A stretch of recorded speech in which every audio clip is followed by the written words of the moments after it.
Adjust your dials and brace yourselves, travelers. Tonight on this special broadcast of the spooky 50s night shift, Old Pete is taking you on a journey through the darkest corners of the human soul.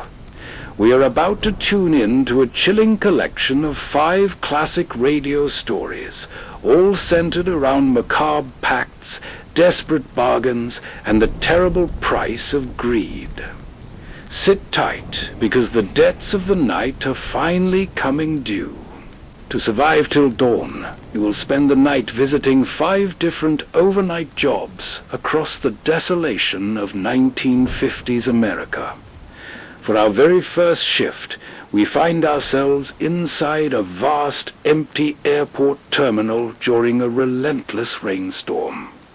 A solitary janitor, isolated from the public, takes a quiet break on a wooden bench, waiting for his freshly mopped floor to dry while heavy rain steadily beats down on the dark aircraft parked outside. So let the static settle and let the shadows stretch. We begin our night watch with a chilling descent into the legendary theater of suspense. Settle into the darkness of this deserted terminal as we play a desperate game of survival that first echoed through the airwaves back in 42. Prepare yourselves, travelers, for will you make a bet with death? If a stranger offered you a fortune to risk your life, would you take the wager? Pence.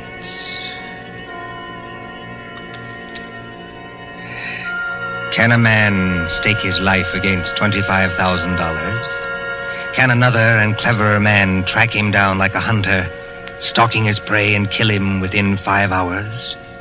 Can you make a bet with death and win?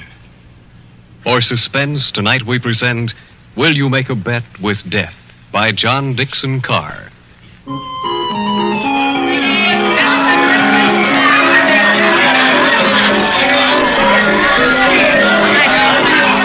Coney Island on a summer day. There's the beach, bright-colored with bathing suits. There's the boardwalk, all straw hats and summer dressing. There's the Ferris wheel and the roller coasters. There is all humanity eating hot dogs and having a good time. And over there, beyond that souvenir shop, is the haunted mill. You get into a little boat. You float through a narrow tunnel into the dark while witches scream. But that fools nobody, does it? There couldn't be any real terror, could there? While the bands are playing and the crowd goes by and... Ladies and gentlemen, a unique attraction. It hurts me to see you stand there and miss this. Only 10 cents, 1 dime, the 10th part of $1 to go through the old haunted mill and get the thrill of your lives. An overstatement, if you ask me. 1 ticket, please. Did you say 1 ticket, lady? That's right, 1 ticket. What's the thrill? Beg pardon, lady? I said, what's the thrill? Lady, the gals who come here with their boyfriends don't have to ask that.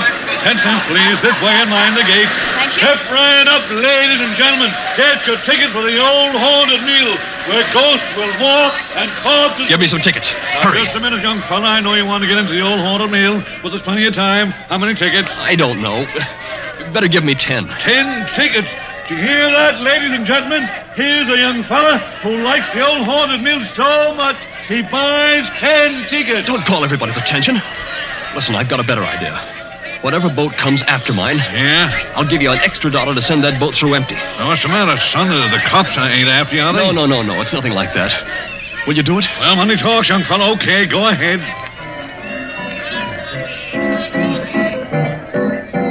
Isn't there an empty boat here? Well, really? You've got such a great objection to riding in the same boat with me? Oh, I'm sorry. I didn't mean that at all. Don't misunderstand. Then you'd better get in if you want to go. This boat's starting to move.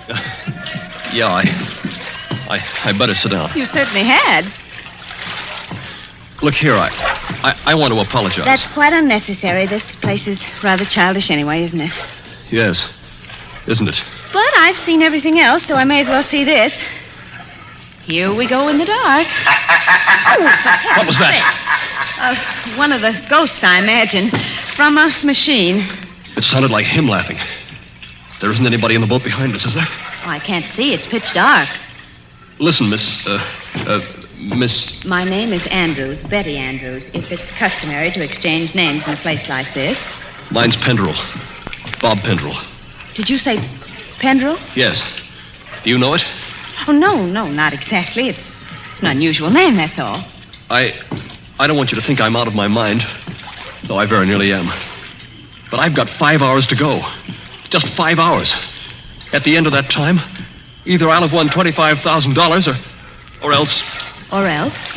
Or else I'll be dead. You know, I wish I'd kept you away from this boat. Well, there's nothing to get alarmed about. For you. I can't tell you much, but I had to tell somebody that or I'd have started yelling. There's just one other thing. Is there? In these places, they've usually got little dim-lighted rooms along the way. Yes, exhibits. Boats and things. Yes. Well, when we come to one, I'm going to get out of this boat and hide there. Just don't get alarmed, and don't tell anybody when you go out. Why should you do that? I think I see a light ahead. There is a light, but... Dim, too. That's all to the good. It's... Yes? We're coming around the corner. Look, I'm going to have company when I get off. A waxed dead man on a pile of straw.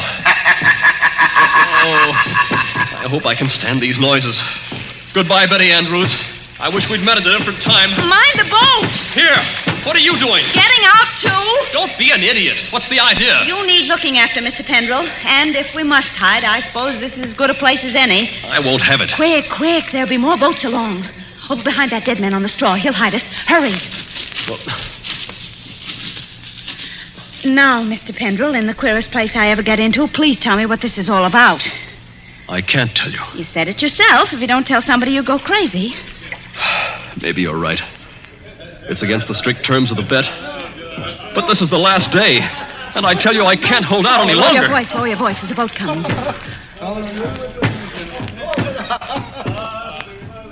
I wonder if you ever heard of my stepfather, John Destry. Yes. I imagine everybody has.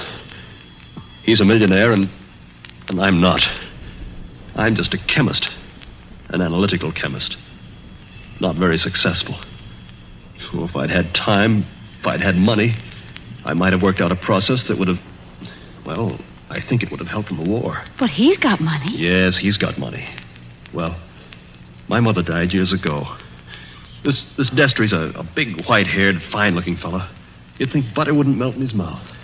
He's got an apartment in the East 60s, secretary, I never met her, valet, cook, that kind of thing. Well, he used to invite me there. I wouldn't go. Then he got hold of a book I had to have, a German work on chemicals. So I went. After dinner in that study of his, over the brandy...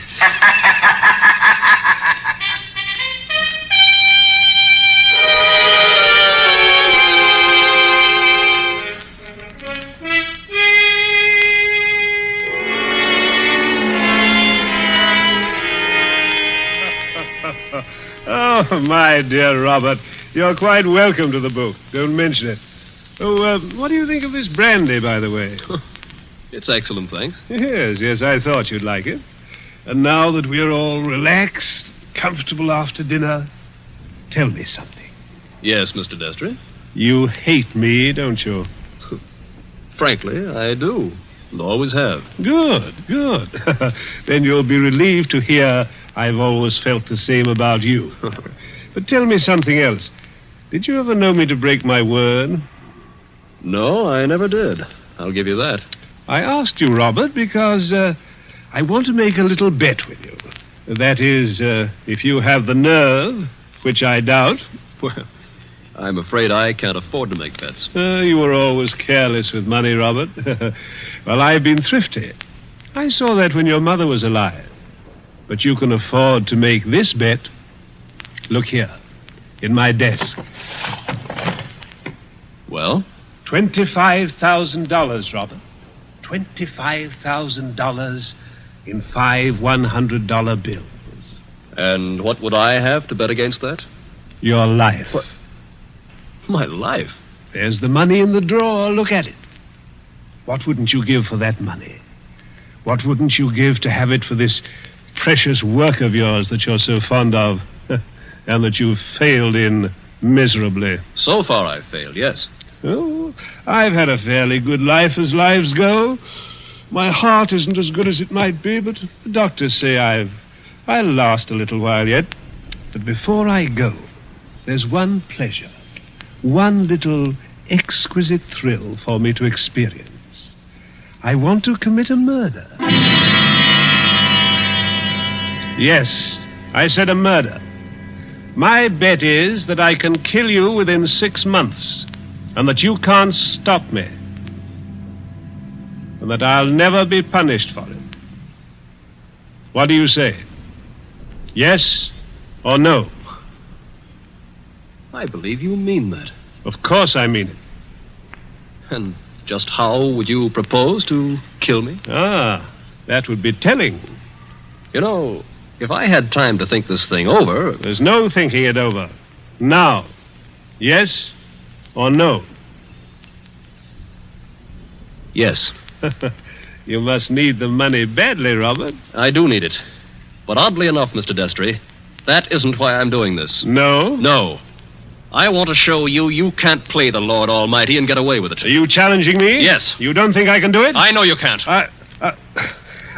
We mustn't get excited, Robert. There will be conditions to the bet, you understand? What conditions? First of all, you'll never mention this matter to anyone. All right. That seems fair enough. You'll remain within the city limits of New York for 6 months. You'll spend at least 1 hour of every day walking the open streets alone. All right. You'll spend at least 1 hour every evening in your own room alone. I may come to see you, or I may not. Trying to scare me already, are you? Finally, you'll write out a little note and give it to me. There's pen and paper on the desk in front of you. Write it now. Let's hear what I have to write before I do anything like that. You will write, I am a failure. You can't stop harping on that, can you? I am a failure, and this was the only way out. I wouldn't have done it otherwise. A suicide note? Yes. I intend to use it when I, operate. And if I won't write it? Ooh, then there's no bet. All right, I'll do it. It's now, let's see, 9 o'clock on the night of January the 10th. If you're alive and not in a madhouse... Does that go into the bargain, too? Yes. At 9 o'clock on the night of June 10th, given those conditions, you will receive $25,000. Can't you hear the dice rattle, Robert? You're playing with death now. I know it. Aren't you going to finish your brandy? No, thank you. Oh, then pour it back into the decanter. You heard me. Pour it back into the decanter. If you were as careful as I am, you wouldn't be where you are now. That's right. Always be thrifty. I can promise you, by the way, that you'll always be perfectly safe as long as you're in this apartment. But that's the only concession I make. I notice your hands are steady at the moment. I wonder what they'll be like a month from now.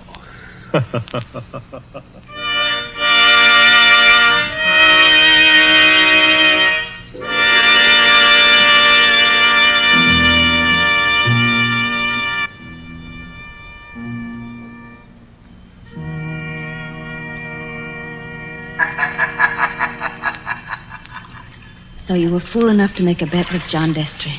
Listen, Betty. I want to tell you what else happened the same night. I got on a Fifth Avenue bus and started to look through that book that Destry gave me. It was a book that I wanted about poisons. Well, just as I opened it, I felt something sharp prick my fingers. I looked down, and my hands were covered with blood. He had sewn safety razor blades in a line down the inside edge of the cover. Oh, no. Yeah. A little white card fell out of the book, and I read it. It said, "See how easy it is to take you off guard? Those razor blades aren't poisoned, but they might have been. Take warning." Betty, That was 6 months ago. 6 months less 5 hours of careful, refined torture. And now, I've got only 5 hours to go. What's he done in the meantime? Nothing. Nothing. I don't understand. Nothing at all. That's the cleverness of it. He's left me waiting. Expecting something. Expecting it every hour of the day or night. Once at the laboratory where I work, I opened a box that I thought was from a chemical supply house. And a Mexican tarantula, one of those furry spiders about as big as your fist, ran out across my hand. It was a toy tarantula. He enclosed a card asking whether I didn't admire it. Bob, this can't go on. I used to think I didn't have a nerve in my body. I could hold the test tube at arm's length absolutely steady for minutes at a time. Now look at me. Don't, please, don't. But the waiting's almost over now. Walking the streets, wondering who's behind you. Sitting alone at night, listening for every step on the stair. He's got very little time left now, and he's got to do something. The question is, what's he going to do? Well, maybe he doesn't mean it. Maybe he's only doing it to scare you. And lose all that money? Oh, you don't know my stepfather. Listen. Huh? I don't hear anything. That's just it. There's no sound of running water. The boats have stopped. Then we're all by ourselves in here. Or with him. Yes. Oh, Lord, how I wish I hadn't gotten you into this. Oh, I'm all right. Or at least I think I am. I thought I saw him in the crowd outside, but I couldn't be sure. I'm seeing him everywhere. Now, Bob, just a minute. Just tell me one more thing. Did you ever see Mr. Destry, I mean face to face, after that first night? Oh, many times. He came to see you? He came to my laboratory once, yes, but mostly I went to see him. And why? Because it was the only place in the world I could feel safe. He's promised that nothing should happen to you while you were in his apartment. Don't you see it was part of the torture? Night after night he'd invite me, and I'd go, right up until last night. Last night, we were in that study of his, with the devil masks on the walls, and he was sitting behind the big mahogany desk.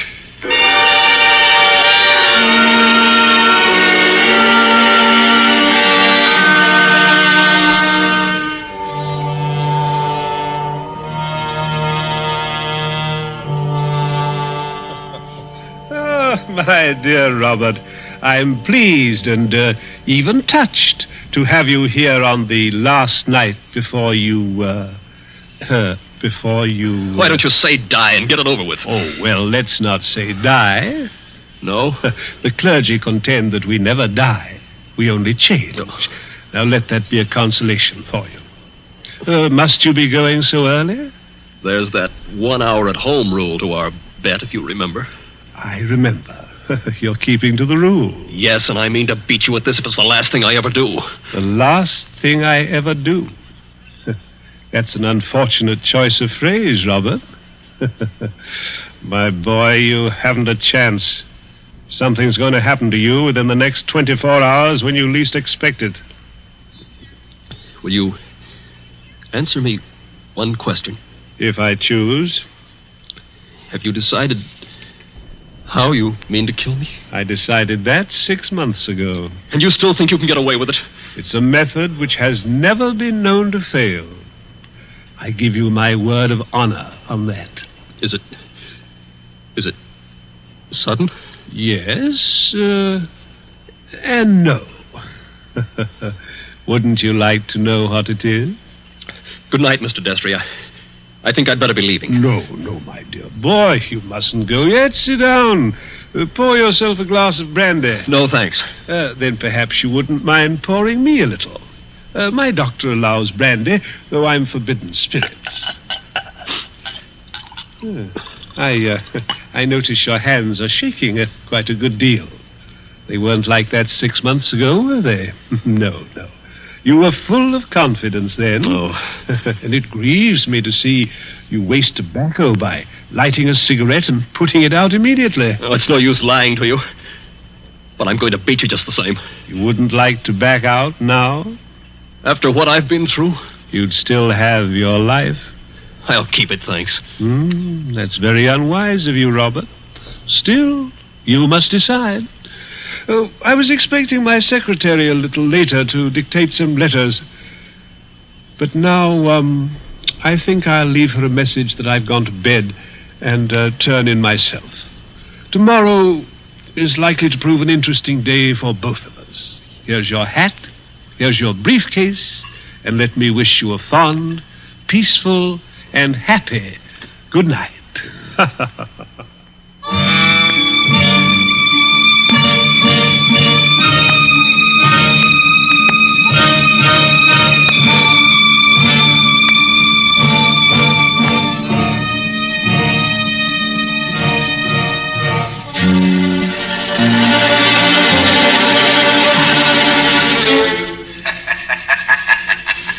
That was last night, Betty. I said I had 5 hours to go. It's less than 4 hours now. If I can keep away from the old devil until 9 o'clock. I wish those boats would start running again. Why? Because it's almost as spooky in here as a real old mill. I know. Even that wax dummy on the straw. Any minute now. You're expecting to see him move? So am I. Now, don't stand up. It doesn't matter. If the boats aren't running, we can hear anybody who comes along. I hope so. Do you think Destry's got in? Bobby can't have got in. He can't even be here. Why not? Because Mr. Destry told me... Mr. Destry told you? I'm his secretary. You know, Betty Andrews, I'm sorry it was you who did this. Did what? You can't guess, can you? Oh, Bob, I didn't come here to trap you or spy on you. If that's what you're thinking, I swear I didn't. No. You only got me to tell you the whole story and lose my bet. I haven't heard a single word you said. Bob, please believe that. He didn't send you here, of course. No. And of course you never saw me at his apartment last night. No, I swear I didn't. I got there late. He'd gone to bed. I didn't even take off my hat or gloves before I left again. Don't you understand, Bob? I hate him, too. I want to see you beat him. You've got to beat him. You mean that? Look at me and see if I mean it. Betty, I almost believe you. You must believe me. And Anything else? we better hide behind that dead man in a hurry. Those boats have started up again. I wish I could tell you, Betty, what that means to me. Come on, hurry. Wait a minute, you two. What? Stay just where you are. Where's that voice coming from? Along the tunnel, I think. But it's not Destry's voice. No, it's a man standing up in a boat. He's coming around the corner. I can see him now. Hurry. The old haunted mill, eh? My golly, if this ain't some place to make a pinch, I never heard of one. What do you mean? Make a pinch? Just what I said. Your name, Robert Pendrell? Yes. Who are you and what do you want? Police headquarters. You're to come along with me. I want to see you over in New York. About what? I wouldn't know, lady, but it might be about the murder of John Destry. Oh, no! Did you say the murder of John Destry? That's right. Somebody poisoned him last night with mercury cyanide. I wouldn't have got you at all, maybe, if the barker outside there hadn't thought the cops were after you to start with. Betty, Yes, Bob? he's beaten me. He hasn't beaten you. Oh, yes, he has. And I know now the weapon Destry was going to use in killing me. What weapon? It never fails. The electric chair. You mustn't talk like that. Don't you see? He never once intended to kill me in the way I thought. Are you coming quietly, Mr. Pendrell? Just a minute. He's poisoned himself. But he's left evidence to show I did it. He's killing me the worst way possible. He's won the bet. The money doesn't matter now. If I'm in the death house for murder, what use have I got for all the money in the world?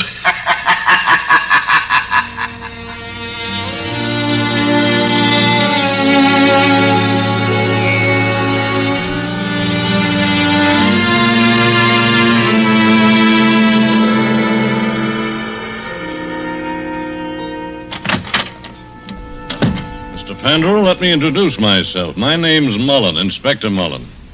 It's a pleasure to meet you, Inspector.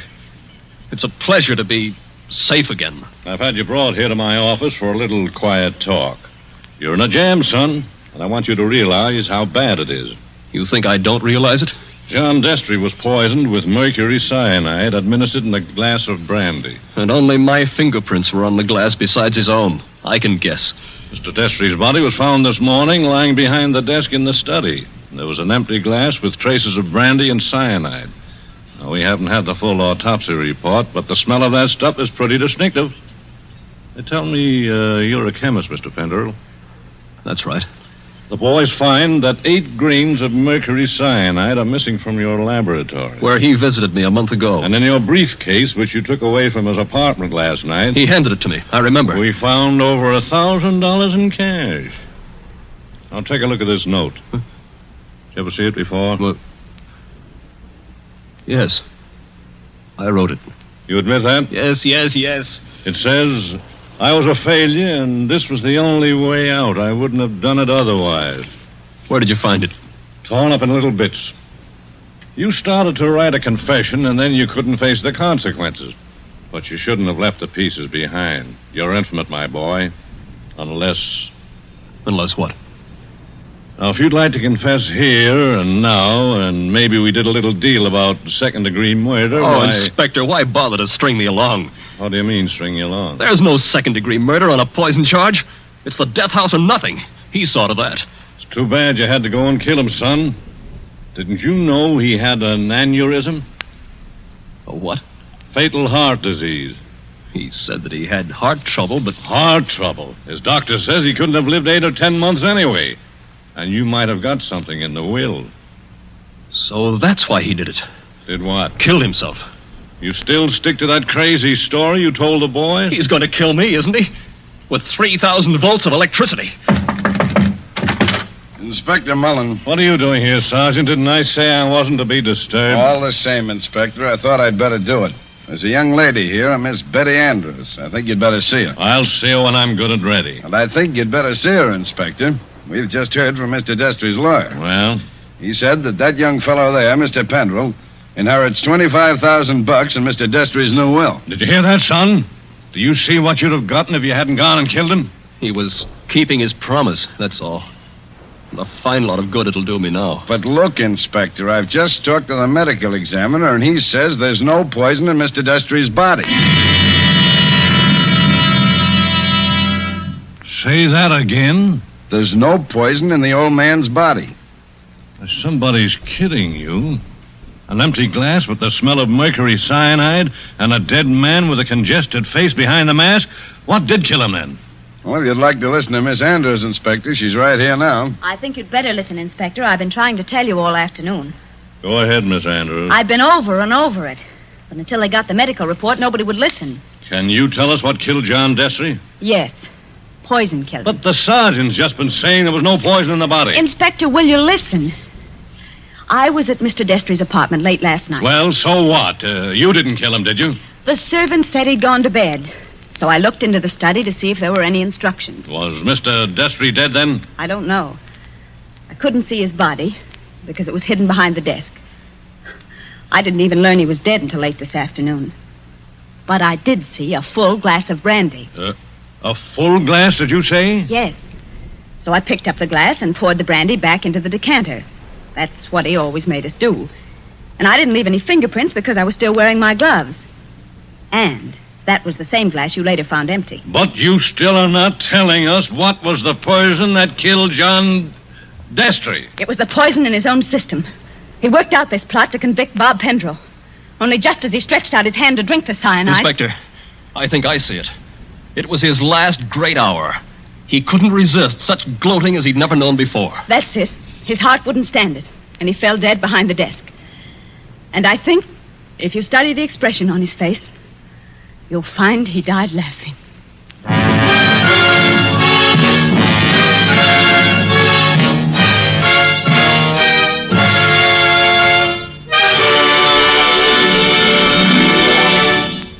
And so ends Will You Make a Bet with Death? Tonight's story of Suspense. The part of Bob Pendrell was played by Michael Fitzmaurice. Betty was played by Leslie Woods. John Destry was played by Nicholas Joy. And in supporting roles were Ted DeCorsia and Charles Slattery. Again... The rain is still falling, travelers, but our shift at the airport is over. We now move to the desolate wooden docks of the Jersey shore. Step inside a dimly lit souvenir shop, where a lonely clerk sits behind the counter, staring out at the stormy, empty pier. The crashing ocean waves mix with the warm hum of the radio tubes. Listen closely as we tune in to our next dark bargain. The Whistler's chilling 1949 broadcast, Deal with Death.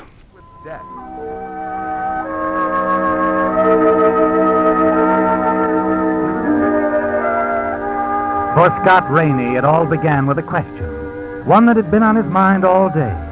And as he hurried home that evening, each step seemed to fan the fires of jealousy that burned within him. There are always questions on Scott's mind, but this particular one had nothing to do with his work as a reporter for one of San Francisco's leading dailies. Rather, it involved his wife, Evelyn, and another reporter, Scott's longtime rival, a man named Matt Cregan. Now, Scott was certain that the rivalry between them was no longer confined to the newspaper business. His wife, Evelyn, had been acting strangely for weeks. As Scott faced her in their small apartment, he spoke quietly. Evelyn, What is it, dear?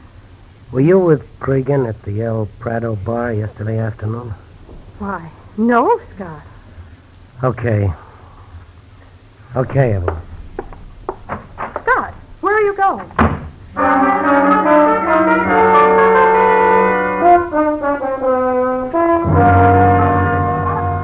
I guess it's all pretty boring. Hey, Gus? What is? Oh, listening to guys crying out their domestic troubles to you over the bar? All goes with bartendering. Maybe he ain't got the trouble you think. She lied, didn't she? I saw her here with Cregan. Sure, but maybe she had a good reason. They've been friends for a long time, ain't they? Yeah, but... He did a lot for her when she was singing in clubs around town. Looked after her pretty well. Some of the spots she worked in was operated by guys that was plenty tough. She's pretty attractive, your wife. Yeah. Well, I wouldn't know about Evelyn's past. She didn't ask me about mine. That's how we got married, Gus. No questions asked. Fix me another drink, will you? Yeah, sure.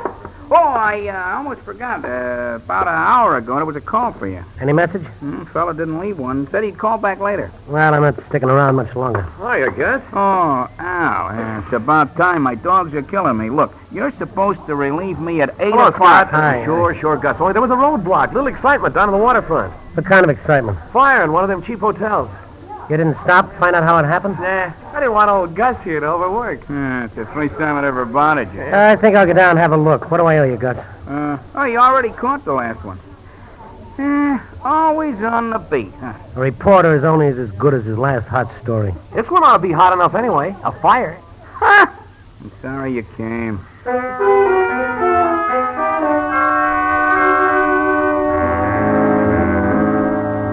The story doesn't really interest you, does it, Scott? Just something to keep your mind off Evelyn. The jealousy you feel about her friendship with Matt Cregan. The fire at the cheap waterfront hotel is all over when you get there. Only a few people around, curiously looking on. In the lobby, you see someone you know, Lieutenant Shaw, a police detective. His reaction to seeing you is somewhat startling. Rainey. Oh, you were always good at figuring things, Lieutenant. That's the name, Scott Rainey. How did this happen? An explosion upstairs. Anybody hurt? Yeah. The man in room 5 is dead. Oh, what's his name? Well, his name, Lieutenant. Well, the hotel register gives the dead man's name as Rainey, Scott Rainey, and it also gives your home address.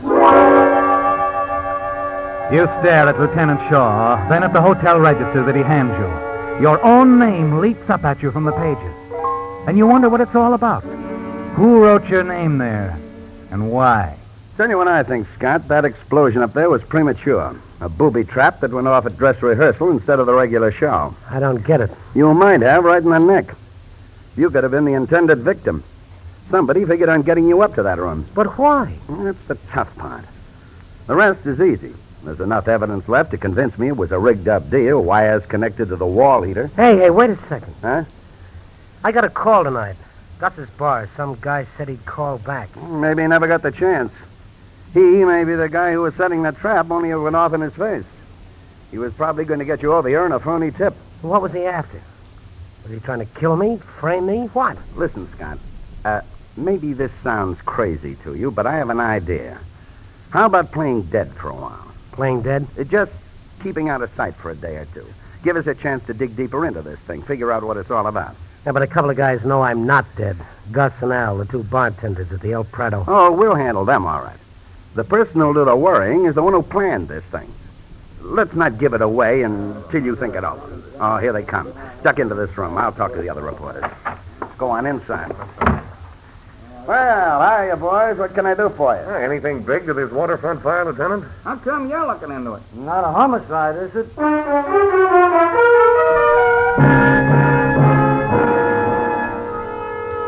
The voices of the lieutenant's questioners drift over the transom to you. You recognize them all, reporters, Carter, Benson, LeGrand.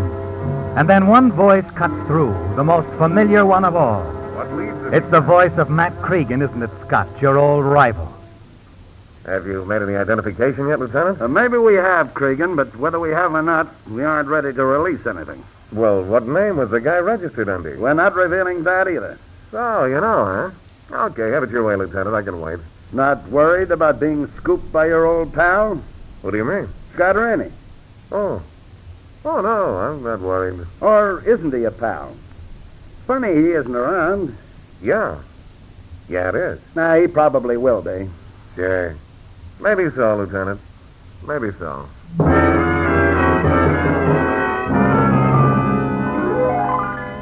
Something in Cregan's tone bothers you, doesn't it, Scott?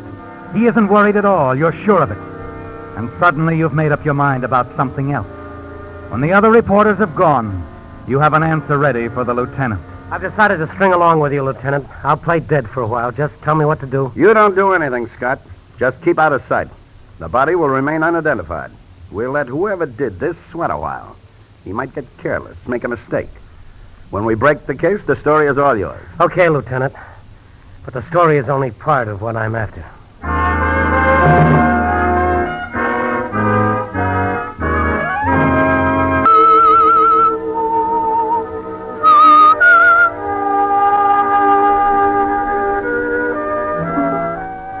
Well, Scott, you've decided, haven't you? Agreed to play dead for Lieutenant Shaw to give him an opportunity to investigate the strange motive behind the explosion in the Waterfront Hotel in an attempt to kill you. There's something intriguing about the whole idea, isn't there? Keeping out of sight, sitting back, watching, waiting for development. And you'll be especially interested in the reaction of two people, Matt Cregan and your wife, Evelyn. Look, Scott, I'm going back to headquarters and see how the boys are coming along with the dead man's prints. You'd better duck out of sight. Okay. There's an apartment on Ellis Street. I made arrangements to hide you there. Here's the address and the key. Thank you. I'll call you the minute I find out anything. If we're lucky, we'll have the dead man's prints on file. All right, Lieutenant. I'm sort of anxious to know who he is.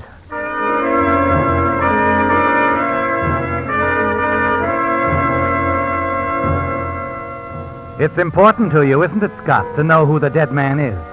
The man you're certain set the death trap for you in that waterfront hotel room. But more important is Matt Cregan. And on your way to the hideout, you see him walking up the street ahead of you. You follow Cregan as he wanders around the waterfront district, looking into one bar, then another. At one place, the Golden Hawk Bar, he stays there for over an hour, and then finally he comes out and continues his rounds. He's searching for someone, isn't he, Scott? Finally, Matt returns to his flat on Washington Street. You're more than a little annoyed to see the lights in his apartment go out, and you know he's gone to bed. A quarter of an hour later, you enter a small apartment building on Ellis Street, the address Lieutenant Shaw gave you. As you open the door... Scott! Why, Oh, Lieutenant. Where have you been? I was just scouting around. That could be dangerous. I told you to stay out of sight. Sure. You ever hear of Dino Corelli? The gambler? Sure, I've heard of him. Don't know him, though. No, should I? Well, he's the guy we pulled out of that hotel fire. The man who registered in that room under your name. Corelli? Mm-hmm.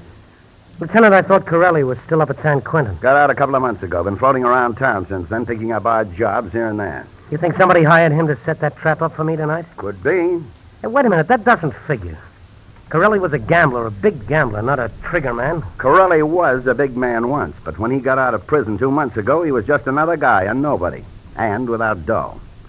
Maybe he wanted to pick up a few bucks. Still doesn't make sense. Maybe this will. We checked up on him. Found he once served a prison term back east for a bank job. In his early days, Corelli's was an expert with explosives, a soup artist. Oh, that does sort of make a difference. Yeah. My hunch is, of course, I may be wrong, but it's possible somebody hired Corelli to kill you, Scott. Now, do you see why it's important you keep out of sight? Sure. Whoever tried to have you killed will probably try it again when he finds out this attempt failed. So if you're smart, you'll stay in this apartment. What's that? Oh, never mind, Scott. It's one of my boys out front. I told him to pick me up. Okay, Lieutenant. I'll let you know how we make out. We're going to start hitting a few of Corelli's hangouts, starting with the Golden Hawk. The Golden Hawk? Yeah, you know where it is? Yeah, I know.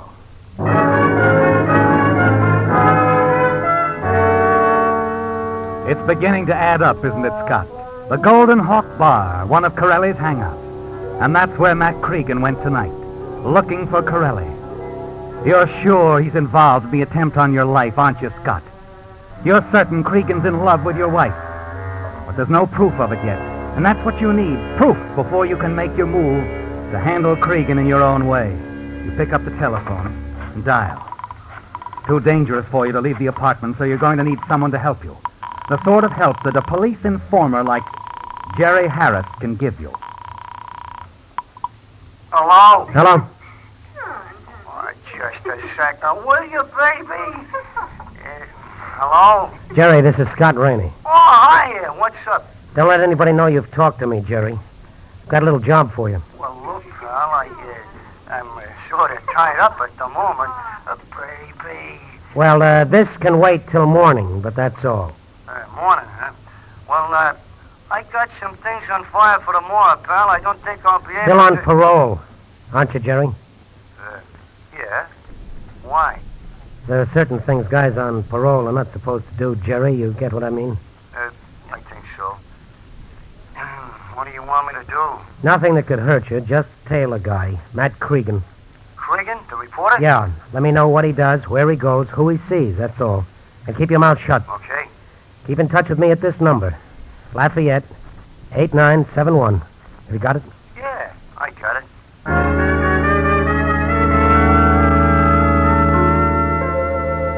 You lie awake most of that night, don't you, Scott, thinking about it all. Cregan, the death trap, and Corelli. Again, your thoughts turn to your wife, Evelyn, and you wonder what part she had in the attempt on your life. Or if it was just Cregan's idea. As you stare out of the window and watch the first gray streaks of dawn sweep in over the sleeping city, your thoughts go back to Corelli's trial. 10 years ago, wasn't it? You lean back in the heavy chair, close your eyes. You remember the trial well. Matt Cregan, covering the case, was the only reporter who believed Corelli's story, and he played it up big. Perhaps that's the reason why Corelli was willing to return Cregan's favor and set up your death trap. Yes, that's what you're thinking about when somehow you doze off. It's almost noon when the phone wakens you. It's Jerry with a report on Cregan. First Cregan dropped around to your newspaper. Then he hit a half a dozen restaurants. Spent a couple hours at the Hall of Justice. Then back to his paper. Then out to your house. My house? Well, yeah. Okay, then what? Well, he's still there. I'm calling from the drugstore on the corner. All right, stay with him. Cregan's checking up on you, isn't he, Scott? As long as the body at the morgue remains unidentified, he doesn't know for certain if you're really dead. Then throughout the day, there are more calls from Jerry. He's still on the move, Scott. One bar after another. Bowling alleys, restaurants, pool halls. Half a dozen times today, he's been to the same apartment on Bush Street. Whoever he's calling on here don't answer. He's at the El Prado bar now, Scott. Your wife is with him. Cregan's still looking, Scott, only now I know who he's looking for. A guy called Dino Corelli. That explains why Cregan's been trying that apartment on Bush Street all day. That where Corelli lives? Well, not officially. To the law, he's got a furnished room on Fillmore. Only what they don't know is that Corelli has another place to hang his hat. A little apartment on Bush, listed under the name of Carr. What's the address? 671, apartment 3. Okay. Where are you now? At the Palm Grill, just a couple of blocks down the street from you. Cregan's having his dinner. But don't let him out of your sight. Yeah? Nothing. Nothing at all, Jerry. It hit you suddenly, doesn't it, Scott? All Jerry has is the phone number of your hideout. Yet he knows where it is. He said he was calling from a restaurant only a few blocks away from you. You wonder if Jerry is planning to double-cross you. You've got to find out now. It's dark out and you decide to chance it. You leave the apartment, hurry down the street, and finally you're standing in a darkened storefront across the street from the cafe. You've only a few minutes to wait, and then you see Cregan and Jerry come out. Cregan is doing the talking. You've made a mistake, haven't you, Scott? Calling in Jerry to help you. A few minutes later, you see Cregan get into a cab and drive off. Jerry turns and walks away. On a darkened side street, you catch up to him. Just a second, Jerry. Hey, what? Oh, Scott. What were you and Cregan jawing about back there? Oh, well, he got wise. He told me to quit telling him or he'd suck my ears down. How did you know I was in that apartment on Ellis? Oh, that? Oh, it's easy. I remember the phone number. I was up to the apartment a couple of times doing a little job for Lieutenant Shaw. Okay. How did Cregan tumble to you? Well, I guess I got too close to that phone booth and he spotted me. He was calling somebody? Yeah. Some dame kept calling him honey. From what I overheard, he's figuring on blowing town with her tonight. I heard him say he had 2 tickets for the 11 o'clock plane. Oh, leaving town, huh? Listen, Jerry, meet me at Corelli's apartment right away. Well, what do you want me for? Well, apartments usually have locks. I can use your talents.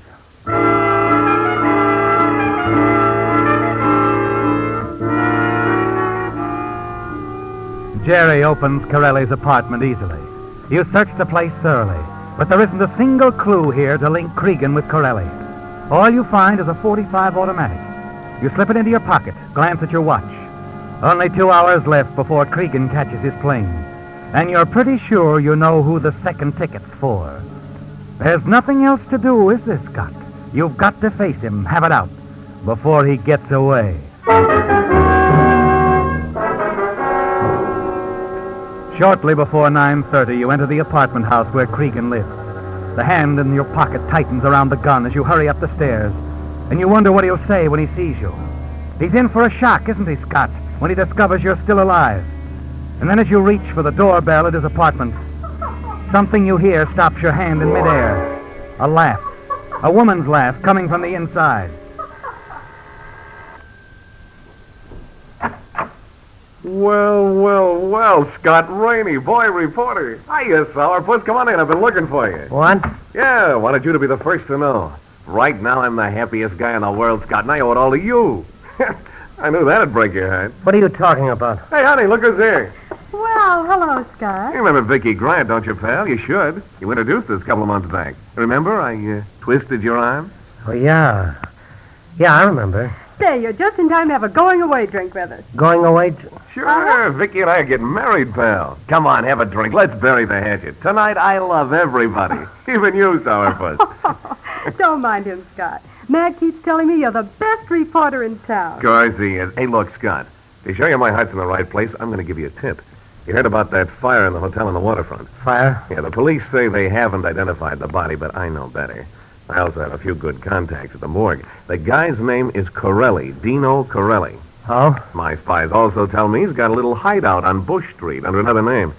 Might be a big story there, pal. It's all yours. I'm too busy getting married. Scott, where are you going? Hey, wait a minute. How about that drink? As you half run down the stairs, you realize you've been all wrong, haven't you, Scott? You were quick, eager to jump to the conclusion that Matt Cregan had hired Corelli to kill you.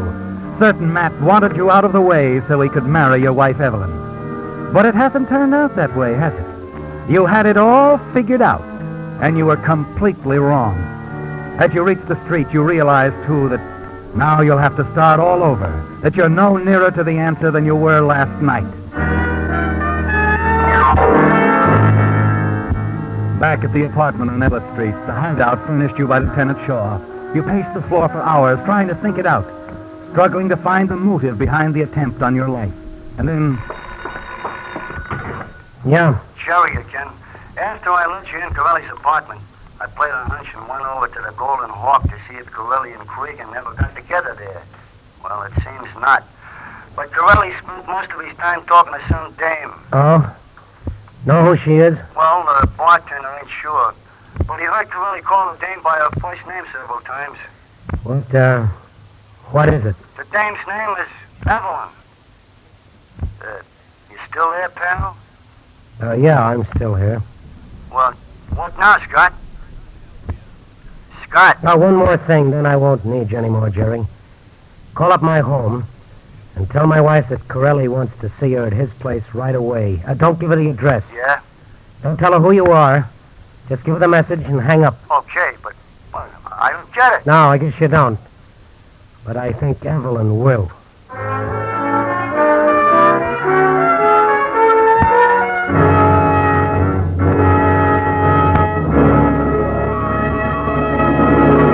The whistle will return in just a moment with a strange ending to tonight's story. Cars are a convenience anytime. But just as it takes a long holiday weekend like this to make you fully appreciate how much fun a car can be, it also takes a top-quality gasoline to make you fully aware of how much performance your car has in it. That's why I'd like to suggest that before you get out on the highway tomorrow, you fill up with Signal gasoline. You'll have some pleasant surprises in store for you. Naturally, you'll enjoy excellent mileage. Mileage that has made Signal famous from Canada to Mexico as the Go Farther gasoline. But in addition, you'll discover other benefits from the extra efficiency today's Signal gasoline coaxes from your motor. Benefits such as smarter pickup and smoother power. Yes, mileage and performance do go hand in hand. So for the tops in driving pleasure, fill up with Signal and go farther.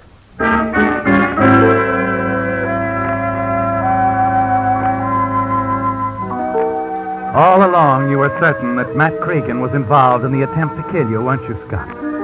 Certain he had hired Corelli to set up the death trap. But you were wrong. And now he's out of it. That leaves one person, Evelyn. Yes. You're sure it was your wife and Corelli who plotted your death in that cheap waterfront hotel. That it had been Corelli all along. Hard to imagine your wife in love with a man like Corelli. But as your friend Gus the bartender said, she'd been thrown with some pretty tough characters in her work as a nightclub singer before you'd known her. One thing you're sure of. When Jerry phoned her to meet you at Corelli's, he didn't give her Corelli's address. If she comes, it means she's been there before. As you sit in Corelli's apartment waiting for her, you stare at the gun on the table at your elbow and then at your watch. It's been over an hour now since she received the message. Come in. Scott, what are you doing here? Surprise, baby. You watch her as she stands in the doorway, a puzzled look on her face. And then suddenly something happens to you, doesn't it, Scott? A moment ago, you were going to kill her. But now your hands remain motionless in your lap. You find you love her so much you can't reach for the gun on the table. Oh, darling, you had me worried sick. Where have you been? I guess I should have told you before, Mrs. Rainey. Scott was working for me. Lieutenant, how Thought I'd better come along, Scott. Right now, Mrs. Rainey, I think you'd better explain something to him. You mean Corelli? Evelyn, what's this all about? Oh, darling, I didn't want you to know, ever. Your wife got a phone call tonight, Scott. She came right down to headquarters and told me the whole setup. You don't know this, Scott, but a long time ago, your wife was Corelli's girlfriend. What? Yes, you see, I was just a kid. I didn't know what he did, how he made his money. And when I found out, I stopped seeing him. But he kept hounding me. And then I heard he went to prison. When he got out a couple of months ago, he started in again. He wanted me to go away with him, to leave you. He threatened me, said if I didn't, The threat, Scott, was murder. He told your wife he'd kill you if she didn't go away with him. Evelyn. You see now why I was so worried. I didn't know what to do, darling. I went to Matt Cregan for help. That's when I met him at the El Prado bar. And he promised to do all he could. Well, it's all over. We know now that no one hired Corelli to kill you. The booby trap was his own idea. Guess you'd better forget about it.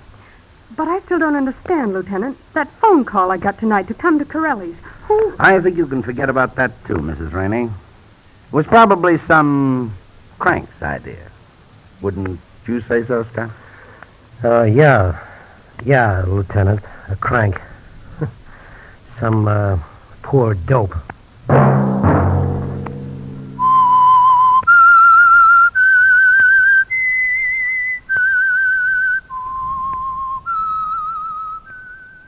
Leave Leave the stormy docks behind, travelers, and step into the cold, wet streets of New York City. In the dead of night, we find refuge inside a 24-hour vintage apothecary. A lonely clerk stands behind a dark wooden counter lined with glowing amber bottles, watching the heavy rain wash the desolate asphalt outside. He turns up his radio dial.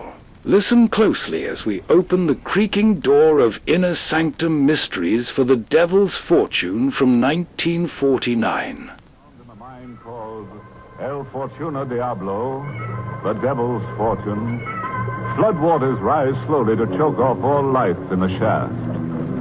Clinging to the elevation of a ledge, trapped and at bay, with the waters lapping at his ankles, is a young man. His expression is desperate as he fires a gun into the subterranean shadows at an unseen target. Give me a break, Mac. I got a right to live. You waste these bullets, Tracy. You better come out with your hands up or drown. I'm waiting just around the air. Yeah, with your gun cocked, ready to shoot me down. Just waiting.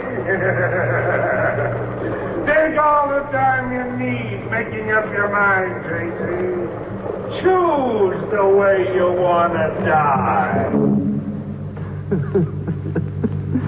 Choose the way I want to die. Mac will get me even if it costs him his own life.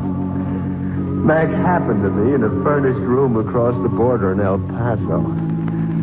Came out of a stupor one morning, opened my eyes blearily, and there was Big Mac sitting on a chair. Hey, who are you, mister? Never mind, kid. Right now, you're more interested in the third man in the room. Third man? Over there, propped in the corner, with a knife stuck in his chest. Well, Recognize him? Yeah, sure. Coombs. We were making the rounds together last night. Who killed him? You did. Check the knife. See if it's yours. I'll give you the details, kid. At about 2 a.m., you got into a quarrel with Coombs outside the Hotel Navajo. I happened to be around, taking it all in. You're a mining engineer, but you haven't worked in a year. You were stewing over your hard luck. You took it out on Coombs. It's hard to believe that... Take the corpse's pulse, and then believe it. You blacked out, and I hustled you both up here. Why? To give you a choice. Either I call the cops, or the three of us go for a ride. We'll dump Coombs somewhere, and then the two of us push on into the interior of Mexico. Is it a deal? Why are you helping me? What's in it for you, Mr. McNamara? You're a crack mine engineer. I need a crack mine engineer that I can trust. Your knife in Coombs means I can trust you anytime, anywhere. We dumped Coombs, and 2 days later we were 500 miles inside Mexico. Mac? Huh? I've been thinking. That story that you palmed off on me about Coombs, you stuck that knife in him. Maybe. But you'll never be able to prove it now. Mac, you're crazy. And you're soft. Soft and sentimental. The world's an anthill. Knifing Coombs was like stepping on an ant. Get tough, Tracy. Think big. How big? This big. I've got a map here. Yeah. Read off the name. El Fortuno Diablo. An abandoned gold mine just outside a native village called Alicante. All boxed in and boarded up. Hasn't been worked in 20 years. A fortune's been laying around begging for takers. Well, why hasn't anybody worked the mine? Fright. They're all petrified with fright. From the owner, a chump named Parento, right on down the line to everybody in town. There's a legend about the mine that scared them. The devil is supposed to make his headquarters there. Hey, the map is spotted with blood. Whose blood is that, Mac? The chump who had the map previous to me. Called himself Klondike. He lay there drooling over the map, whispering to himself about El Fortuno Diablo. Week in and week out, month after month, I listened to Klondike whispering to himself. Lay there? Lay where, Mac? I had to break his hand open to get the map out of his finger. Where were you, Mac? I'll tell you sometime, Tracy. Sometime when you get out of line, maybe, you'll wish I hadn't told you. We reached Alicante, a bleak, backward village, where civilization came trickling in slowly by donkey cart over narrow mountain passes. From here on, kid, watch me operate. How are you going to get El Fortuno Diablo? Steal it. We steal the mine from a Senor Parento, that owner I told you about. It's all fixed. Tonight, Parento's being told the hoodoo is off the mine, and that he's a dope not to cut me in as a partner and start operating El Fortuno Diablo full blast. Who's telling all this to Parento? The one guy he'll listen to and believe. What passes for the village wise man in these parts? A joker named Montesano. Montesano has this town organized, like Al Capone used to operate in Cicero. Everybody's scared not to listen to Montesano. Well, why will Montesano play ball with you? A gun in his ribs and $500 in his palm. Just you watch how Montesano plays ball. I watched Montesano bat a home run for McNamara. We were in a room with Montesano, Parento, and a sharp-nosed fellow named Salvador.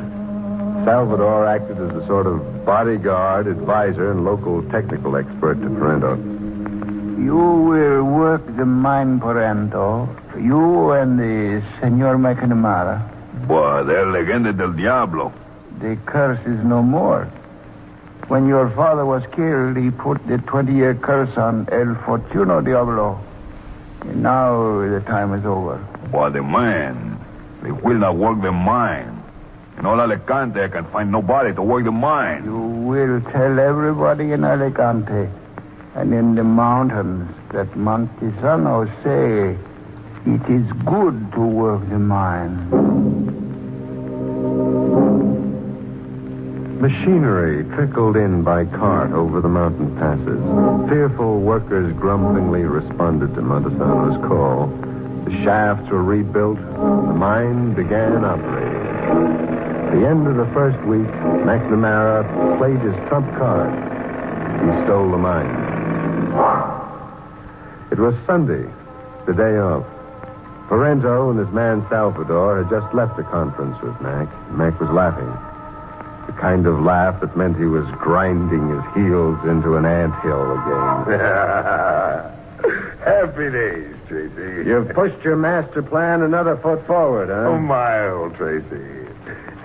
Take a gander at this. It's a contract for purchase. For $1 and other valuable considerations, Parento signs the whole mine over to Mr. McNamara. Parento signed this? Yeah, he did. But he thought he was signing a requisition for supplies from Tampico. I pulled the old document switch on him. Mac, that's an outright steal. Parento will call you a liar and a thief. You'll never get that chance, Tracy. Mac, what are you up to with Parento? Parento and his stooge, Salvador, have just gone into the mine for an administrative look around. At my suggestion. And Tracy, I've got a hunch they're going to meet up with that El Diablo. Mac, what have you done? Those other valuable considerations I gave Parento. There are a couple of lunch boxes, packed nice and appetizing with chicken sandwiches and hot drinks. In just 1 minute, I'm going to pull the steam whistle cord so that Parento and Salvador get the idea that it's noontime and they're hungry. Mm-hmm. Minute's up. Mac, what's the connection? Well, what have lunchboxes done? Mac! Now you're smartening up, kid. The box is open on a wire like a booby trap. Reach for a sandwich and smoke gets in your eyes. Mac, I'm not going to let you blow up. Freeze, chump. This is a gun in your ribs. If you're itching to throw in with Parento and Salvador... Mac!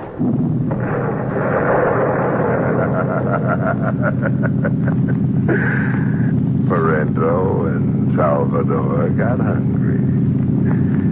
Now we're really in the mining business, Tracy. Big.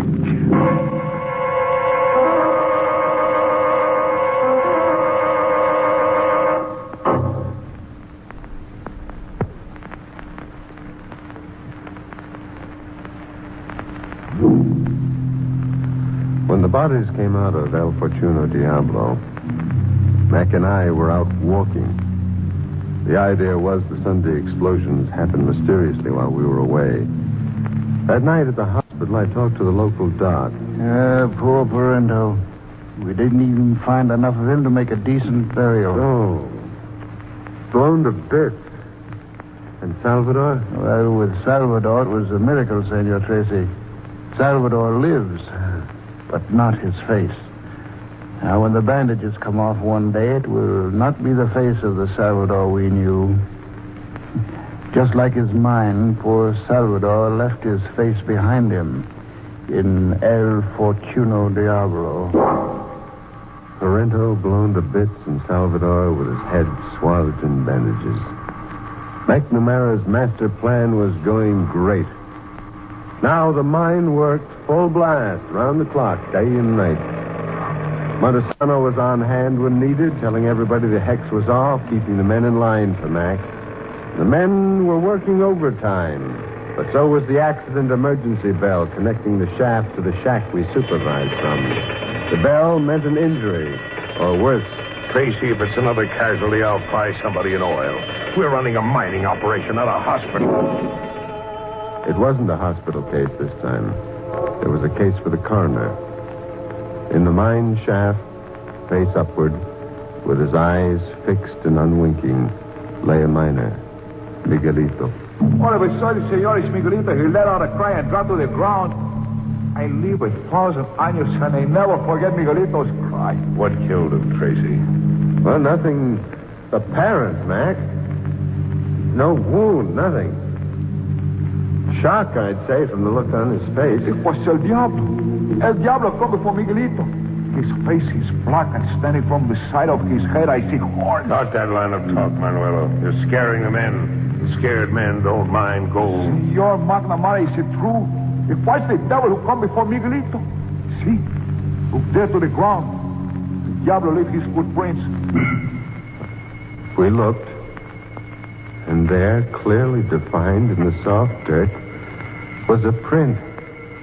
A hoof print. Mac, it's a hoof. It's a cloven hoof. Tracy, so help me if you blow your top in front of the men. Miguelito had a heart attack, man. He was just a kid, not up to being a miner. Now everybody back to work. The men went back to mining for gold. And the emergency bell kept ringing. Tracy. Yes? Go fetch that Alicante wise man.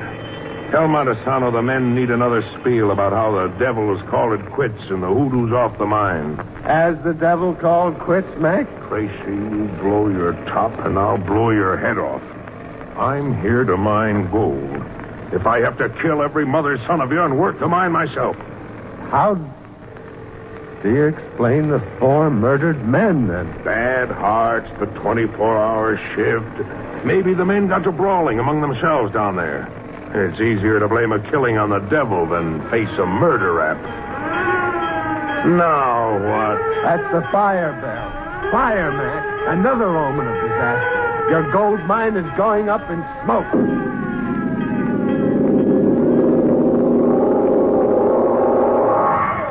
The mine was a raging inferno. Mac ran around like a wild man, barking orders, working with superhuman energy. Manuel, get that equipment going.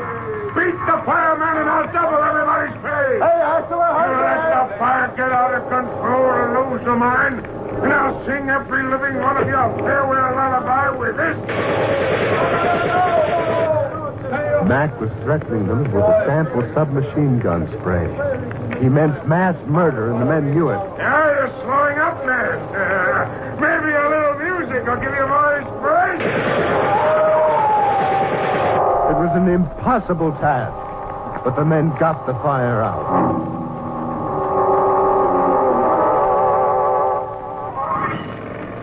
Tracy. Yes? About those hoof prints around the mine. The cloven hoof. I've been giving it a lot of thought. I thought those things didn't bother you. Not like they bother you, chump. They bother me another way. To me, it's a gimmick. And I get nervous if I can't figure out how a gimmick operates. A gimmick? I don't get you. We'll take a walk tonight, the two of us. And I'll show you what I figured out. I've been playing timekeeper to the devil for a week now. Clocking him in and clocking him out. We took that walk. With the wind at our back, we hauled up outside a deserted mud house, located halfway between El Fortuna Diablo and the town. According to my timepiece, the devil is 2 minutes late. Mac, you're not making sense. Now, have yourself a look at the devil, Tracy. The devil was walking stealthily toward the door of the mud house. He looked just like Manuelo had described him.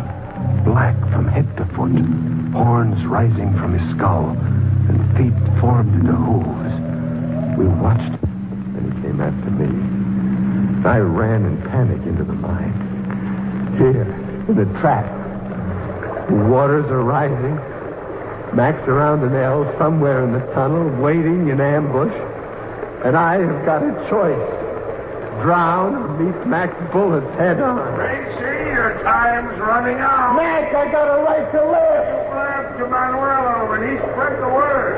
I told you I came here to mine gold, and you laughed to Manuelo. There isn't any gold. I worked my straps free at Meadowbrook and strangled Klondike to get that map. I shot up a Kansas bank to get the money to buy mining equipment. All that so I could mine gold. You hear, Tracy? Mine gold! Mac! What happened, Mac? Tracy? You got me. Ah, liar, I didn't even fire. The trick. It's a trick to lure me out. Mac shot into the air to confuse me. He's there behind an L where I can't see him in ambush. Mac! Mac! He cannot hear you, Senor Tracy. Mike, he's dead. El Diablo. The devil standing there. Like Manuelo described him, black from head to floor with horns rising from his skull. How many devils are there around here? First Montesano, now you. Montesano was a faker. He sees trivial, he do many things. Kill many men. I have come to know, senor, that there is no Diablo. No devil?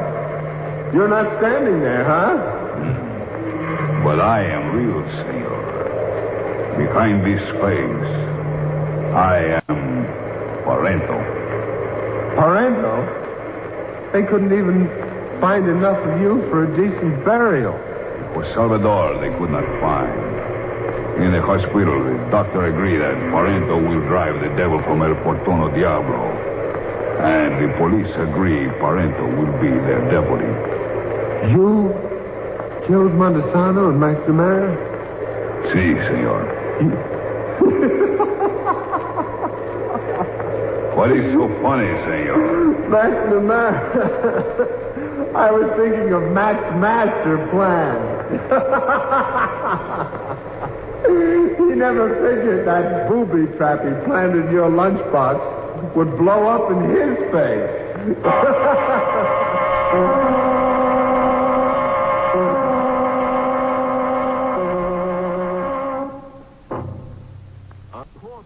We leave the neon glow of the city behind, travelers, and head far out into the dark, unforgiving ocean.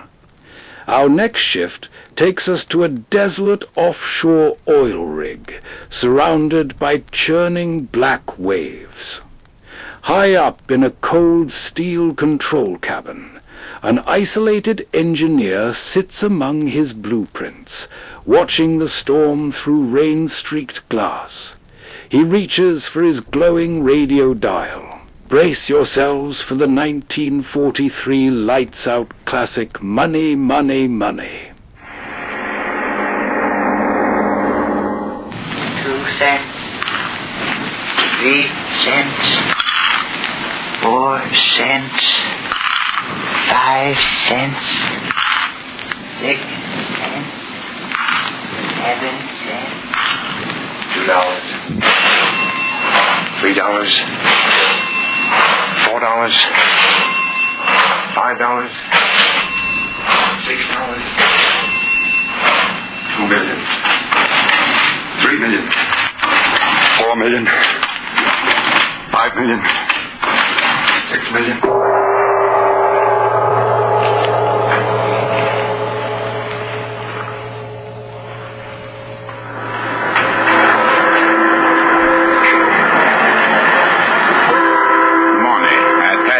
That's what's wrong with the world today, money. What are you talking about? Say, look, Tony, ain't that the pretty boat? The devil with the boat. What do you say about money? Hey, you said that money was what was wrong with the world.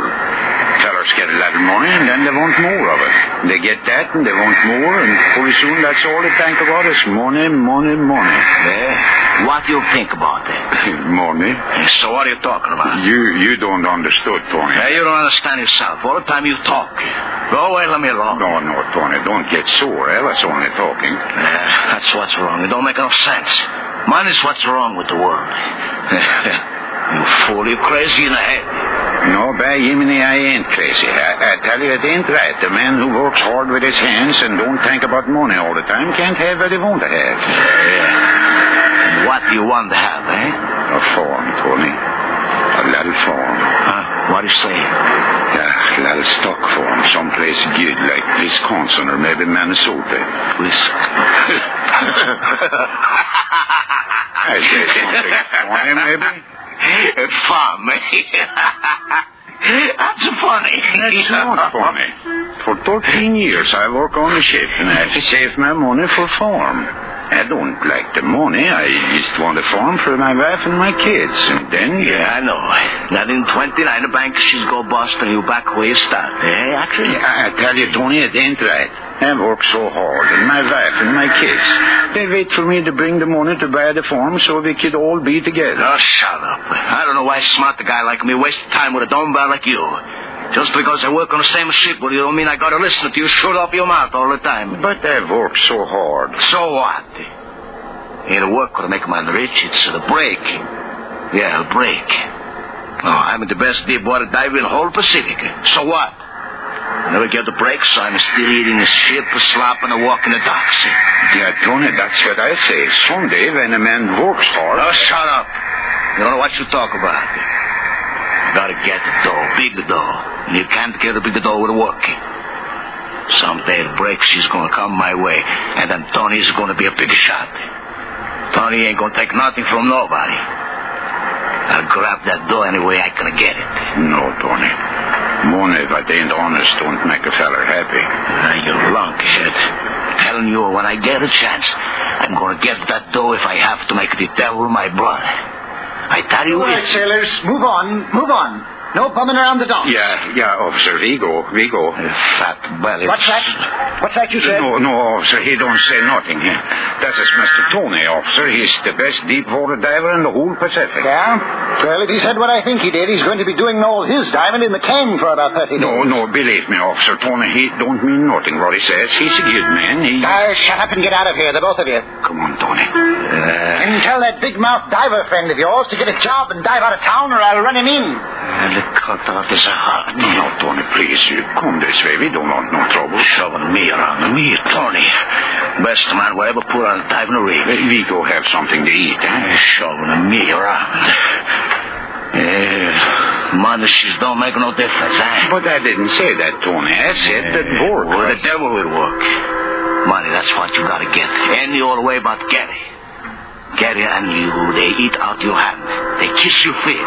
Come on, Tony, in here. We get a cup of coffee. That's what they say, dog eat dog. I'm telling you, sweet, me, I'm gonna be the big dog and tell them what to do. Yeah, sure. Come on in, I pay. That's nice and warm. Dump. What are you going to have, boys? 2 cups of coffee. Well, maybe you like soups, eh? I got a nice hot soup. No, we just want coffee, please. And get the lead out of your pants. Okay. 2 coffees. So what do you want to do first? Get the farm, eh, Swan? Yeah, my wife, she wants... Who cares about your wife? A farm. For 13 years, I've worked... Okay, here you are, boys. Nice coffee. Here you are. 10 cents, please. Yeah. Yeah, coffee is good when you're cold, eh? Yeah. You know, that guy was winning. He don't drink coffee tonight, I bet you, eh? What guy? Well, the guy was winning the sweeping stakes. You know, the seller sweeping stakes. What's the matter? Don't you hear it? Swan, so what's this guy blowing about? Well, I'm telling you. The seller sweeping stakes. Everybody is buying tickets. $3,000 first prize, you betcha. He's in the papers, he's winning. Yeah, boy, he's a lucky guy. So who cares? Give me some more coffee. Okay. No, wait a minute, mister. Yeah? The fella that won, you say his name is in the paper? Oh, yes, yeah, sure. Here, I got the paper here. Get my coffee. No, wait, Tony. I want to hear. Read it, mister. Okay. He say, a winner, first prize is somebody who give the name of Farmer. Farmer? That's smart, Swens. Tony, quick. Well, he's sick. Hey, that's my paper. Hey, Tony, come on, quick, come on. Hey, crazy square hat, wait for me. Wait, you crazy fool. I'll smart you. Where you going? Tony, listen, it's me. Me what? Yeah. What did you say? Farmer, that's the name I gave the man when I buy the ticket. I'm rich, Tony. I can get the farm. You mean you? Yeah. What he says in there, you? Yeah, Tony, me. I buy sweepstake ticket long time ago. I win. Yeah. Crazy in the head. No, I tell you, I win. Look. Farmer, that's me. Tony, me. Oh, my wife, my kids, they'd be so happy. So happy. No, wait. It's right. Huh? I mean, look, it's a given number here. Ticket number is 6933. You got that number? Yeah, I gave name Farmer. I know I did. But the ticket, where's the ticket? Yeah. You don't get the money without the ticket. Yeah, here. I put it in my pocket. No, she's not there. Hold your pocket. Throw them out. If you lost it, I'm a good. No, I got it here. I got it, Tony. Let me see. No, please. 13 years, I wait. What's the matter? You ain't gonna hold it. I just want to look. Look. 6, 9, 3, just like I say in the paper. Yeah. Yeah. You did win. Yeah, Tony, I win me. Oh, my honor. $3,000 and we wait so long. $3,000. I quit to see, Tony. I bought farm.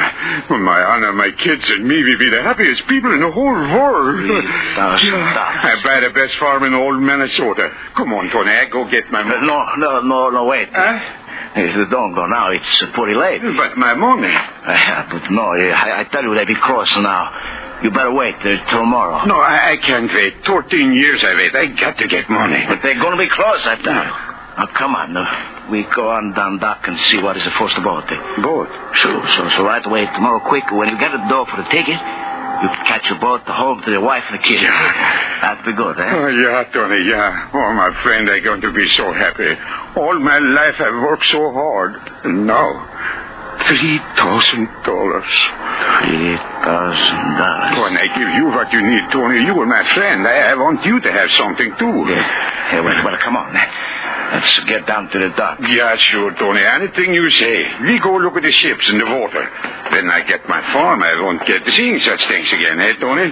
No, of course not. That policeman, I wish we meet him now, huh, Tony? Well, what's the matter? Why you want the cop? I'll show him we ain't no bombs anymore. $3,000 this ticket is for. By Jiminy, a man's no bomb with $3,000. No. No, you bet your life he's not.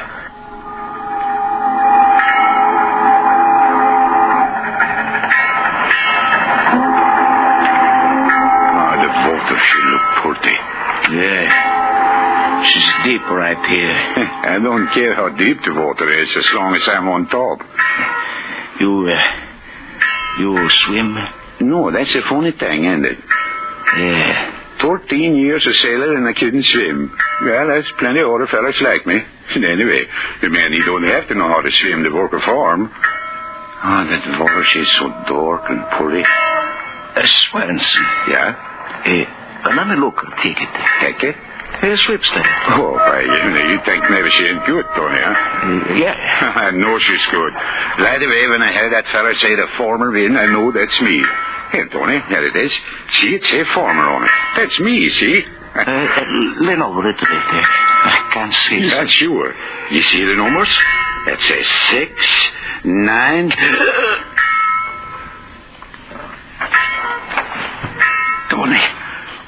Tony, you... Tony, what? My knife is shot you up good, my Swanson. So you can swim, eh, Squid? Well, thank you for the lesson. There. Wait, Swanson. You forgot the sweepstakes ticket. Okay, I collect for you, farmer. $3,000. At last I get a break.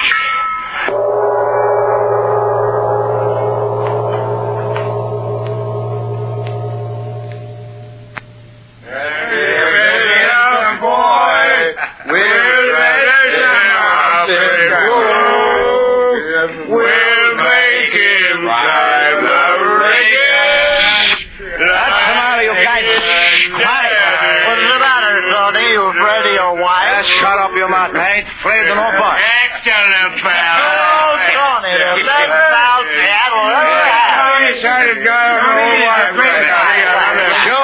Sure, I'm a great guy. Got plenty of dough and know how to spend it, huh, boys? All right. You make too much noise. We'll wake up the bride, eh, Tony? Don't you worry about the bride. Tony, it's all right, eh? So now you go home and let me go up the stairs, eh? Maybe tomorrow night we go have some more fun, eh? All right. Kiss it for me. All right. Tony's a great guy now, eh? Sure, I'm a great guy. Everybody knows Tony is a great guy. The stairs. Tony, is that you? Somebody waiting for somebody else? Oh, Tony, I've been waiting for you. Let me help you. Hey, go ahead. Don't need no help. Not me. Oh, Tony, night after night. Go ahead, me. I'm all right. Great guy, that's me.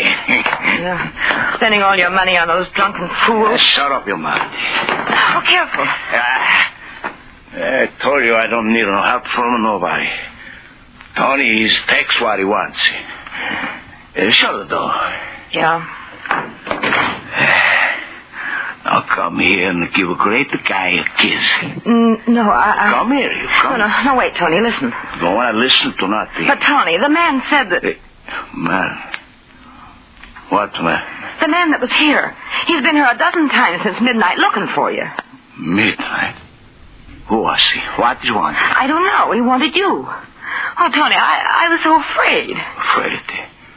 Why was you afraid? Well, answer me. Why was you afraid? Well, he He was so strange. He acted so funny. What you mean, funny? Well, he spoke so funny. As if... As if what? Well, as if his mouth was full of water.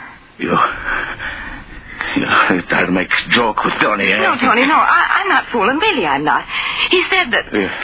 He says something? Yeah, that's what I'm trying to tell you. He said, tell him... Well, what did he say? Well, I couldn't hardly understand him. He talked so funny. But I think he said, tell him I was here. And then I think he said, the farmer. The farmer? Yeah, that's what he... Tony, what's the matter? What he looks like? What's the matter, Tony? What he looks like? Well, he was tall, and he looked like a sailor, and I think his clothes were wet. Oh, Tony, that's him again. That's the way he knocked before. No. Tony, what is it? You answer the door. I'm scared, Tony. You answer. You tell him to go away. Tony, don't stand there staring at the door like that. You're scaring me. Don't do it. You go away. You're dead. What? Dead. You hear me? Dead. I killed you 6 months ago today. Oh, Tony, no. I throw you in the water 1,000 miles from here. You're dead. Dead. Tony. Scare my wife, but you don't scare me. You found me, I kill you again. No, Tony, don't. Swanson, go away from the door and shoot.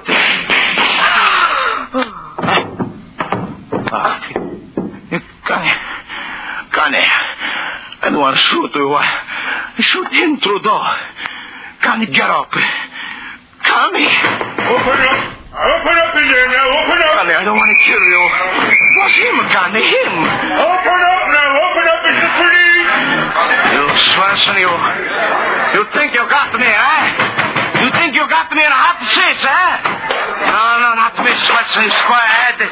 You forget the fire escape. Come back here, I'll shoot you.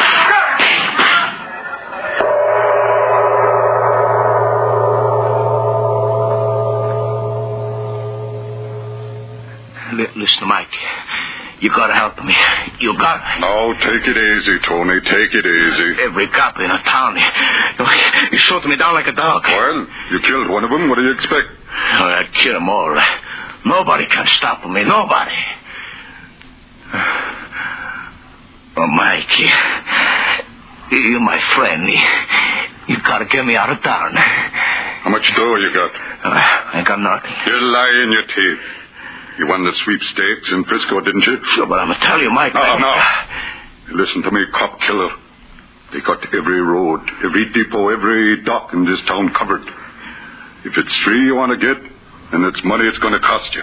Every cent you got. You'll get me out?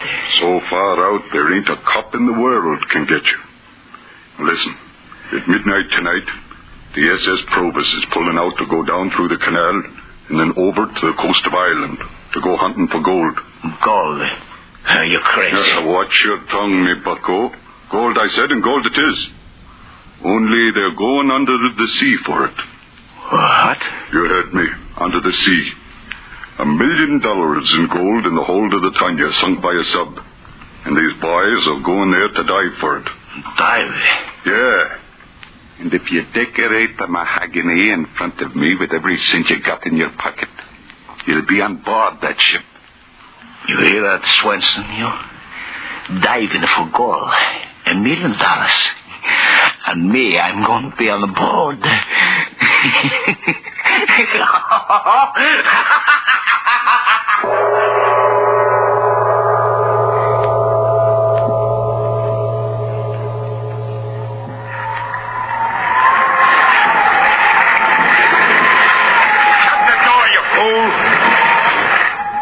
Talk to me, Captain? Yeah, Tony. Sit down. She's getting pretty rough outside, Captain? Yeah. That's what I wanted to talk to you about. Yeah, I'm listening. While you were sleeping before, the rest of the divers had a meeting. Yeah? Yeah. They looked over the weather reports, and they decided they ain't gonna do no more diving. The white-bellied lot. Wait a minute, Captain. You mean we gonna turn back? Well, what else can I do? 3 months out here in the open sea. And when we finally do locate the wreck, every mother's son of them turns chicken on me. So what's the matter? You want to talk to me? Because even if you are a no good rat, you're the best diver of the lot. You keep talking. Tony, listen. Under that buoy off the starboard, there's the Tanya with $1 million in gold bullion in it. So? Go down and get your hooks into it, Tony. And whatever you get, half of it's yours. You mean half? Sure. You get half. And I'll split the other half with the crew. $1 million? Yeah, Tony, $1 million. And you'll have half of it. You can do it, Tony. You can do it. You know you can. See, she's getting off. But you never get the bends. They tell me you've gone down in rougher water. Yeah, but that water, she's cold. Half an hour, I'm finished. You got the room with the gold. Who knows where she is? Tony, listen. I know just where that gold is stored. You trying to fool me, eh? No. As God is my judge, I'm telling you the truth. Jake located the room on his last dive yesterday. He told me, only me about it. So? Don't you see, Tony? It's the chance of a lifetime. I got cold enough for one more day out here. If we turn back, we'll never locate the wreck again the way that sea's running. $500,000 in gold for you, Tony. Right under your feet. Don't be a fool, man. Take a chance and go down and try to get it. And if you win, you've got the world right in your hand, Tony.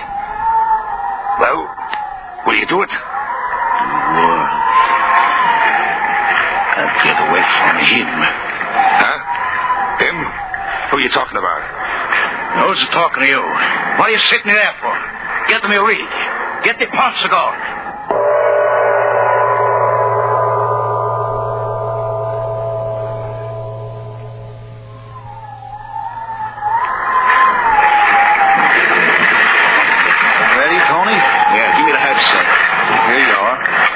Standing there for? The helmet. Give me the helmet. Okay.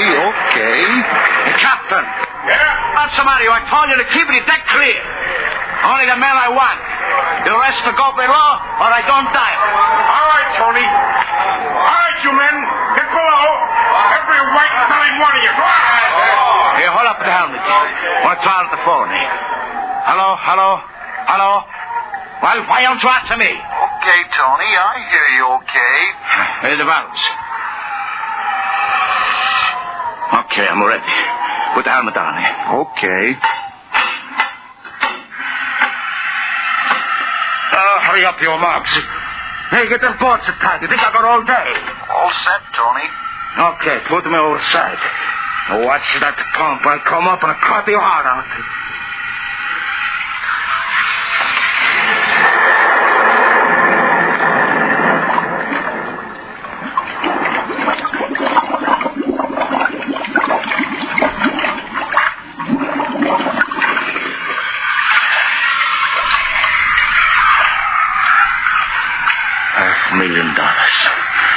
$500,000. Me. What cold. Down. $500,000. All right, Tony? Sure, I'm all right. Let me alone. Okay. Down. What a dark. He came to me, Tony. Best diver. 50. $500,000.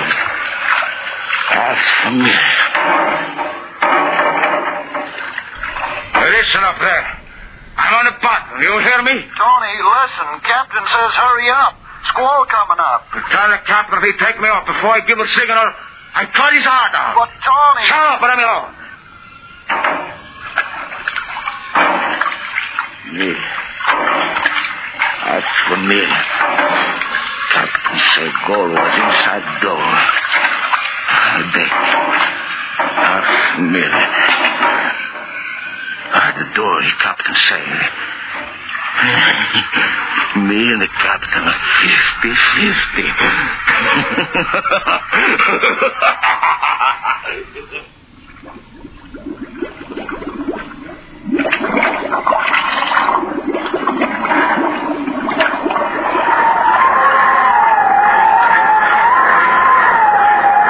What does he say, Art? Says to leave him alone. He don't want to talk to nobody. Oh, that no-good rat. I was a fool sending him down. He's on the bottom, all right. But what's he doing? Has he found the gold? Has he found the strong room? How long's he going to stay down there? Talk to him, Art. Talk to him. Tell him he's got to win.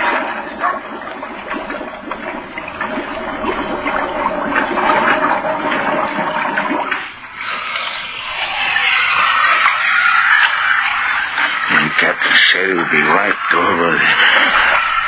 Santa Lucia. Gold. A room full of gold. I'm rich. All the money in the world. Me, Tony, rich. Rich. Yeah. All the money you want, Tony? Who's talking? Answer me, who's talking? What's wrong, Tony? Anything wrong? You up there. I told you I don't want to talk. Somebody, you don't listen to me. What do you mean, all the money you want? What do you say that for, eh? I didn't say that, Tony. I've been standing by up here. Standing by up here?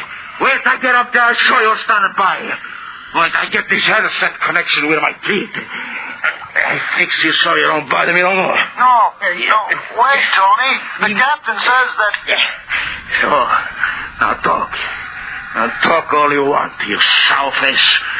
Me, I won't hear you. Me, I'd be alone with my gold. No, Tony. Not alone. You up there. You stop talking to me. Stop it.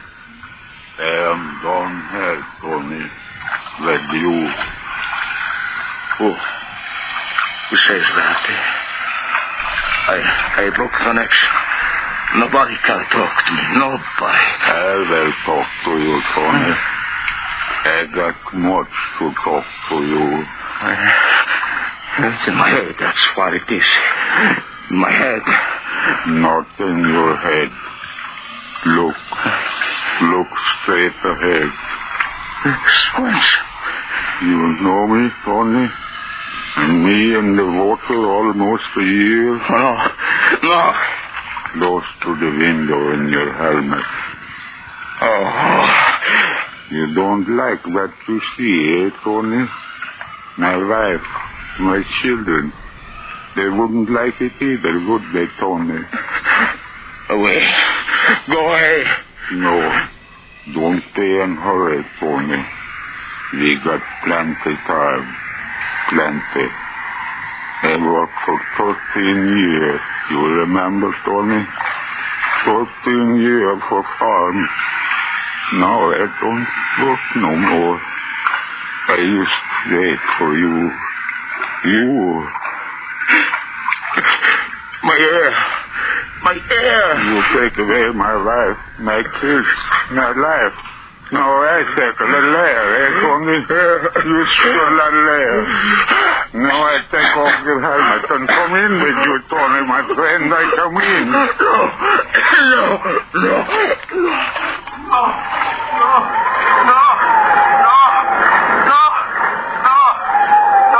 Captain, listen. No. Take him up, quick. Take him up. His air. Is he getting air? Yeah, sure, plenty. Everything's okay. Talk to him, Art. Talk to him. He don't answer, just yelling. Maury, signal on the lifeline. He's signaling us, Captain. What? Yeah, says everything's okay. Wants to be taken out. But he's yelling, Captain. He's still yelling. Haul him in quick. Haul him in. How about the decompression? No, there's no time. We'll put him in the tank when we get him up. Something must be wrong. Yelling bloody murder on the phone is signaling okay on the lifeline. Hurry up, you men. Hurry up. Come on. Get him up. Get him up. Come on. That's it. Quick. Haul him in. Here he comes.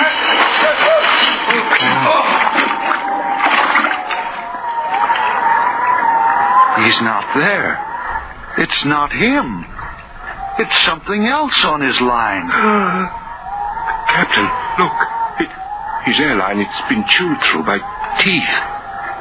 But what is it? What's tied to the lifeline where he was? Well, it's... Mother in heaven. It's a bar of gold.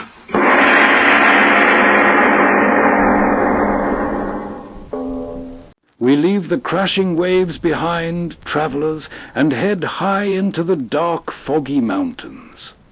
Our next shift brings us to an isolated roadside motel on a desolate highway. Inside the dimly lit lobby, a tired night clock watches silent lightning illuminate colossal peaks through the wet glass. He slowly turns the dial on his vintage radio. Listen closely to a chilling tale of fatal ambition from the weird circle called the Black Parchment.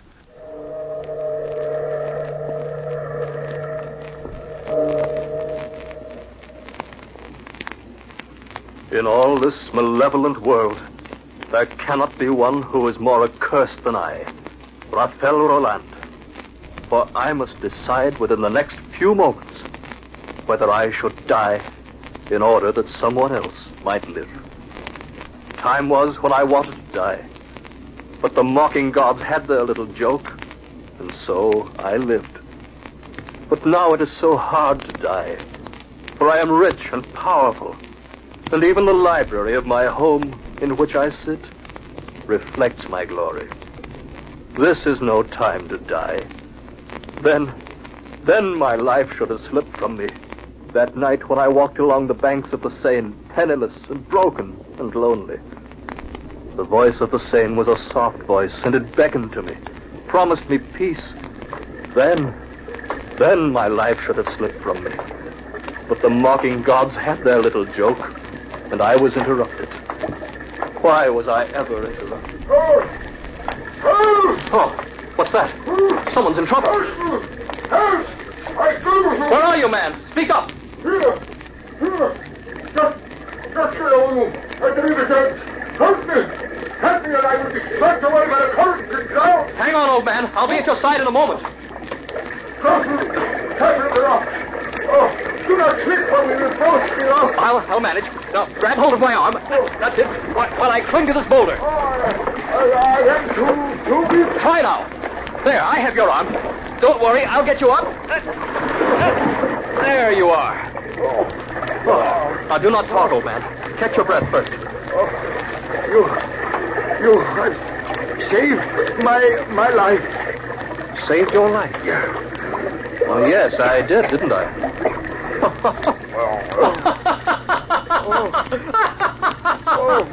What a strange laugh that is. Perfectly fitting for a strange moment. I came down here to the river to lose my life, and instead, I saved yours. Allow me to introduce myself. I am Raphael Roland, pauper and fool. I am Edmond de la Trousse, Dr. Edmond de la Trousse. Physician? Quite so. And I should add, metaphysician as well. So, you deal in both the body and the spirit. Well, Doctor, your observation of me has the advantage of a double edge. I have found life too bitter to endure. And I have found life too sweet to give up. A life which you have saved for me. Come to my house. I should like to repay you. What can you give me? My need is too great. Come along, my son. I am older than you, and that much wiser. My house is nearby. Perhaps I can fill your need. Oh, very well. What have I to lose? Exactly. Perhaps I can repay you beyond your wildest dreams.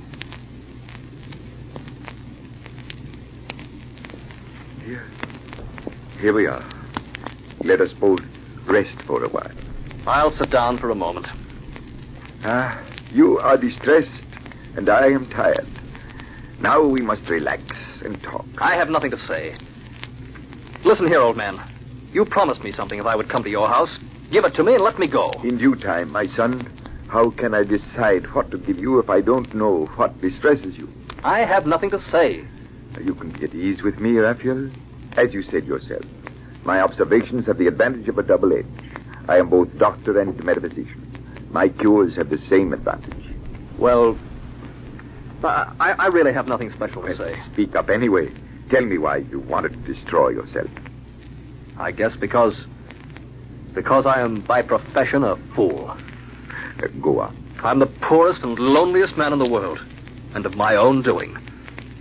When my parents died, they left me a large sum with which to continue my education. I gambled it away and was dismissed from the university.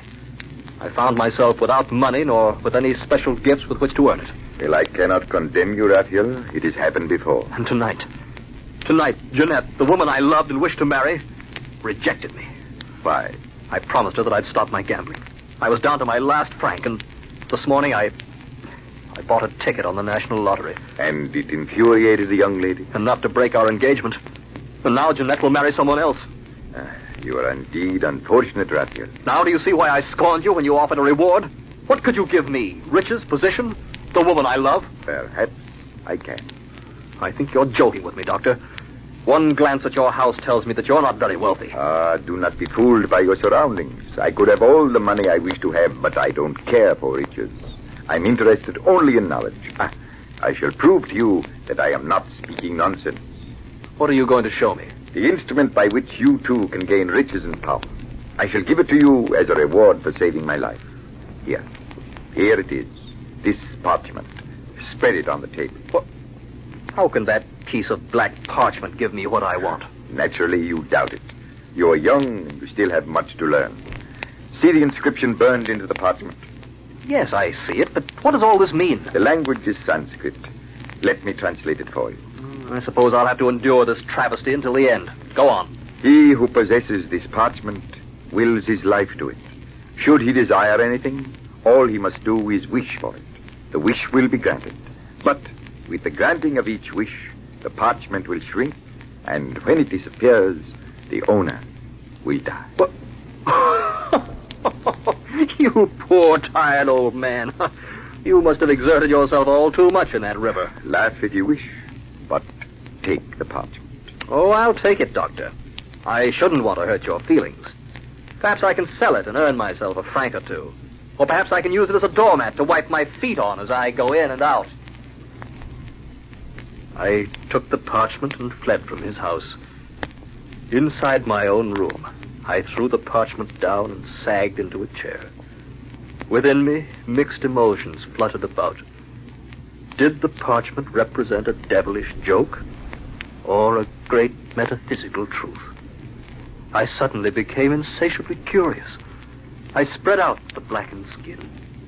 It was about the size of a tablecloth.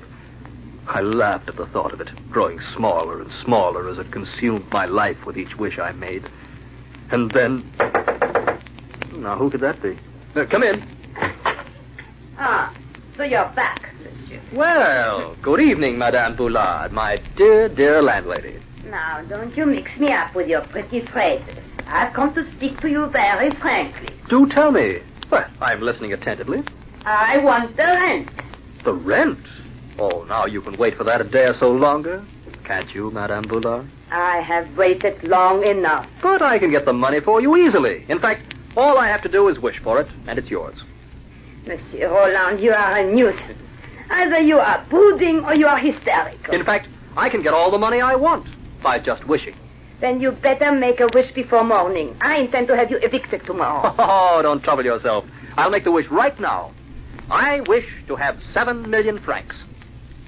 There. Oh, I'm not at all impressed with your theatricals. If I do not have the rent tomorrow, you leave. As you were my witness, I've made the wish. Soon I will have 7 million francs and pay you every penny I owe. Oh, what a pity. And you might have been an engineer. Ah, rather a wealthy man than an engineer, my dear landlady. Monsieur Roland lives here. Send him away, monsieur. It is much too late for visitors. Well, now, surely I must see who it is. And since you've graciously kept my door open... Coming. Yes? Monsieur Roland? I am he. I bring you happy news, monsieur. Here, sign this. What's this all about? You have won, monsieur. You have won. Won what? The National Lottery. Just a moment ago, they had the drawing. I was dispatched to find you at once. You have won first prize. First prize? You are rich, monsieur. 7 million francs. Monsieur, oh, I heard it. Good night, monsieur. You are rich. 7 million francs. Yes. What strange fortune. Oh, of course, I'll wait for the rent. No hurry now. Oh. Why do you start? Oh, it just occurred to me. You are possessed with the devil. Oh, calm yourself, madame. A moment ago you wished for 7 million francs and it came true. Where are you going? My strange fortune had frightened Madame Boulard, and it also frightened me. I could not get the black parchment out of my brain. I went back into my room and picked the parchment up. It was no bigger than a shawl. It had shrunk. The next day, I was calmer. I began to sense my new power. Perhaps there was a way to make Jeanette change her mind. That afternoon, I went to her home. She was surprised to see me. Raphael, I thought we'd agreed not to see each other again. But I had to see you, Jeanette. I'm rich. We can be married and live like aristocrats. All Paris knows that you've won the lottery, Raphael. But money has never mattered to me. Oh, Jeanette, I promise you, I'll never gamble again. I'll invest. I'll go into business. We'll live such a happy life. Oh, no, Raphael, it is too late. I've tried hard to love you, but I cannot. I love Henri as I've never loved you. Fully and completely. You're going to marry Henri? Yes. I expect him in a moment, so please leave. I'll not let you marry him. I'll not. There's nothing you can do, Raphael. Now, please leave. I shouldn't want him to find you here. I'll not let you marry him. Don't be difficult. I beg of you. Oh, look through the window. Yes, I see him. Your dear Henri. He's on the other side of the street. He'll be crossing in a moment to knock at my door. Now, please leave at once. Very well. But I'll do everything I can to make you love me again. I rushed out of the house and clung to the wall. Henri was crossing the street. The black parchment was focused in my mind's mirror. And then I made a wish. Slowly and surely I intoned it. May he never reach her side alive. I trembled with expectation. In a matter of seconds, Henri's fate would be decided. I turned my face away, for I could not look. But I heard it all. My wish had made me a murderer. I went back to the boarding house and tried to shut myself away, but I could not rest. The black parchment lay on my dressing table. I reached it in a bound and then choked. No longer was it as big as a shawl. It looked more like a napkin. My life was shrinking away. Who's there? Madame Boulard, I wish to speak to you, monsieur. All right, come in. I want to say that I am sorry for the way I acted last night, monsieur. I am not concerned about the rent anymore. Pay me when you like, and... Oh, What's the matter? are you ill, monsieur? Well, no. You've aged so, monsieur. You've aged. Look at your hair. My hair? Your hair has turned gray.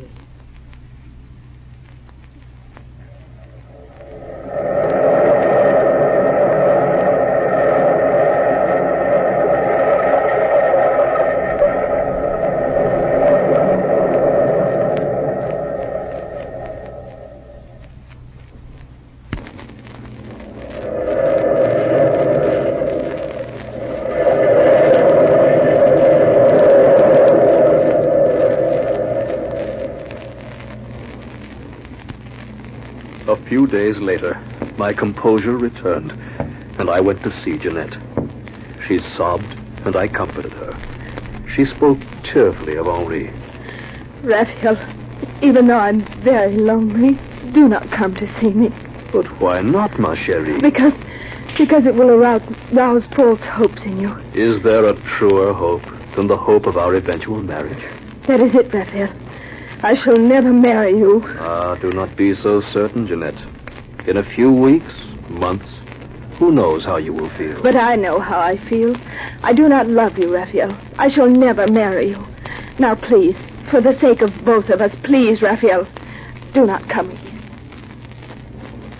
In other times, I might have remained and begged. But now, I could afford to be more independent. The black parchment had given me wealth, and had eliminated my only rival for Jeanette's affection. It could also make her love me. But as I stood before the parchment, ready to intone my wish, my confidence began to waver. Did I dare make the wish? Did I dare? I did not know the answer. And then I thought of Dr. Edmond de la Trousse. I snatched up the parchment and made my way to his study. I am happy to see you, Raphael. Sit down. Tell me what has happened. Oh, much.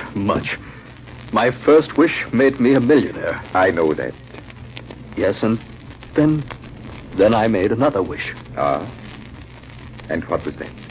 Well, perhaps I sinned, and My son, I am not concerned with virtue, nor ethics, nor morals. I am only an observer and calculator of truth. I leave it to the court and the clergy to enforce the application of truth. You need not fear taking me into your confidence. Well, I wish that Henri, my rival for Jeanette's hand, I wish that he die. So? And he died, of course, in a manner which does not implicate you. He was run over by a coach and four as he crossed the street. Then you have done well. You are wealthy, and your path is clear with Jeanette. Clear, save for Jeanette herself. She does not love me anymore. She will not marry me. Well, that can be easily remedied. I know, Doctor, but tell me, is there enough of the parchment left for one more wish? Do I dare make it? I cannot say. I deal in truth, not in speculation. Then what shall I do? Advise me. You love Jeanette very much. You want her more than life itself. Yes, of course. More than life itself, Raphael. Oh. Yes, you must make your own decision. I want her. I want her more than life itself. Then wish, Raphael. Wish. Very well. I wish that Jeanette be in love with me enough to marry me. There. You have made your wish. But the parchment, Doctor. What's happening? It is shrinking, my son. Yes, it is. I cannot look. How easily it shrinks. I'm going to die now. I know it. This was my last wish. A priest, Doctor. I must not die without the sacrament. You will not die, Raphael. What? Not this time. Has it stopped? Is there something left of the parchment? It is now the size of a lace handkerchief. I made my wish and I did not die. No, my son, not this time. But let me warn you, be careful next time. Next time? I won't worry about that, Doctor. I think you had better. Oh, no. You see, there won't be a next time. I threw back my head and squared my aching shoulders and rushed to Jeanette's. What stanza of time carries with it more music than the reconciliation? I felt as if the symphony of it all would burst me asunder. Oh, Raphael. When you left me this morning, I was determined never to see you again. But then a feeling overwhelmed me. I was overcome with longing and shame for sending you away. What is done, Jeanette. Now we are together. Now let me look at you as I used to. Let me be warmed by the warmness of your face. Oh, Raphael, you have suffered much, haven't you? It was not easy without you. Your hair, it's turning gray. And your color is gone, and there are lines around your mouth. Yes, I have suffered much. Oh, but never mind, my darling. We'll be married at once. My love will make you young again. My devotion will give you back your youth. We planned it just as we spoke. For the moment, I was free of the black parchment. But I was not destined to remain free of it for long. Strange how inevitable doom appears in simple disguises, in matter-of-fact events of daily life. The one time I never expected to find a sign of the horror ahead was during an intimate supper party, which Jeanette and I were enjoying so much. A supper party. And yet, the sign appeared, and it shook me to my marrow. Oh, look, darling. The wishbone. I found the wishbone. Why, yes. From the tone of your voice, I had expected a diamond brooch. Oh, the wishbone, Raphael. Come on, break it with me. Of course. Now, hold tight. All right, I will count. 1, 2, 3. Oh, you have won, Raphael. You get your wish. So I have. Very well, I'll make a wish. I'll make a wish. Oh, Lord, Raphael, I want to hear it. A wish? I almost made a wish. Raphael, what has happened to you? Nothing, dear one. I had better lie down for a moment. Raphael, darling, let me help you. No, just leave me alone for a little while. How innocent and disarming was the sign of my approaching doom. I had almost made a wish. But even though my wish might be in jest, the parchment would be in earnest. One more wish, and it would shrink into nothingness. A glib remark, a slip of the tongue, and my life would shrink away. Sometime later, Jeanette came to join me. I felt I could remain silent no longer.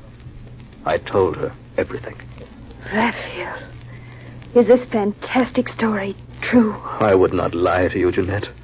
And here is the proof. The black parchment. Why, there's hardly anything left. Why do you think I'm haunted? Once the black parchment could cover a table. Now it's smaller than a lace handkerchief. Raphael. Raphael, what have you done? Oh, do not turn your face from me, Jeanette. I need your strength. No, please, do not come near me. You have bewitched me. My love for you is not a free spirit, but chained to the will of that parchment. Do not come near me. Do not come near me. Jeanette! She went to her room and remained there. For days she lay on her couch, unspeaking, unsmiling. The food I brought her remained untouched. I could not force her to eat. On the 4th week, I knelt beside her and pleaded. Jeanette, Jeanette, my darling, you say nothing, but your eyes speak for you. Tell me what you were thinking. Henri. I was thinking of Henri. It was because I loved you. You're a murderer. You willed his death. If I wronged him, it was made right by my love for you. You murdered him. You murdered him so that the path would be free to enslave me. Jeanette. Oh, Jeanette, the power of love cannot be denied. Love compelled me to will a murder and to capture your affection. Love is strong, but justice is stronger. My love for you remains, for you have bewitched me. But deep down inside of me, there's only scorn. Please, do not speak that way. Scorn will conquer my love, will keep it from you. My love will remain alive because you willed it so, but it will be withheld from you. I shall never again, in speech, in action, give you the warmth, the comfort, the precious security of my love. I shall be out of your reach. Soon I shall have excluded you by death. Oh, no, no, not death. Do not say that, Jeanette. Do not say that. I was distraught beyond all measure. Even as I looked at her, she seemed to grow weaker, to sink away. There was no one to turn to but Dr. de la Truce. I called for him, and he came. I have examined her, my son. Isn't there anything we can do? By ordinary means, no. She will not live until morning. Then the issue is clear. Only I can save her. Yes, my boy. The choice is yours. I do not envy you. Only I can wish her life. With one last phrase, I can barter mine for hers. Will you please leave me for a moment, Doctor? Of course. I shall go back to Jeanette again. If you need me, call. Yes, Doctor. Goodbye. In all this malevolent world, there cannot be one who is more accursed than I. It is hard to die, surrounded by the glory of my wealth. At least Jeanette will know the meaning of my final act of courage, for I love her more than life itself. Ah, there you are, black parchment, resting on my writing table. I want to look at you as I make my last wish. In this concluding moment, you will not stare me down. I wish that my dearest wife, Jeanette, survive this night, and that she continue to live a free and full and happy life. There. It is done. It is done. Raphael, Jeanette is rallying. She... Oh, of course she is, Doctor. And now I can rest forever. The wish is made. There is no parchment left to plague me.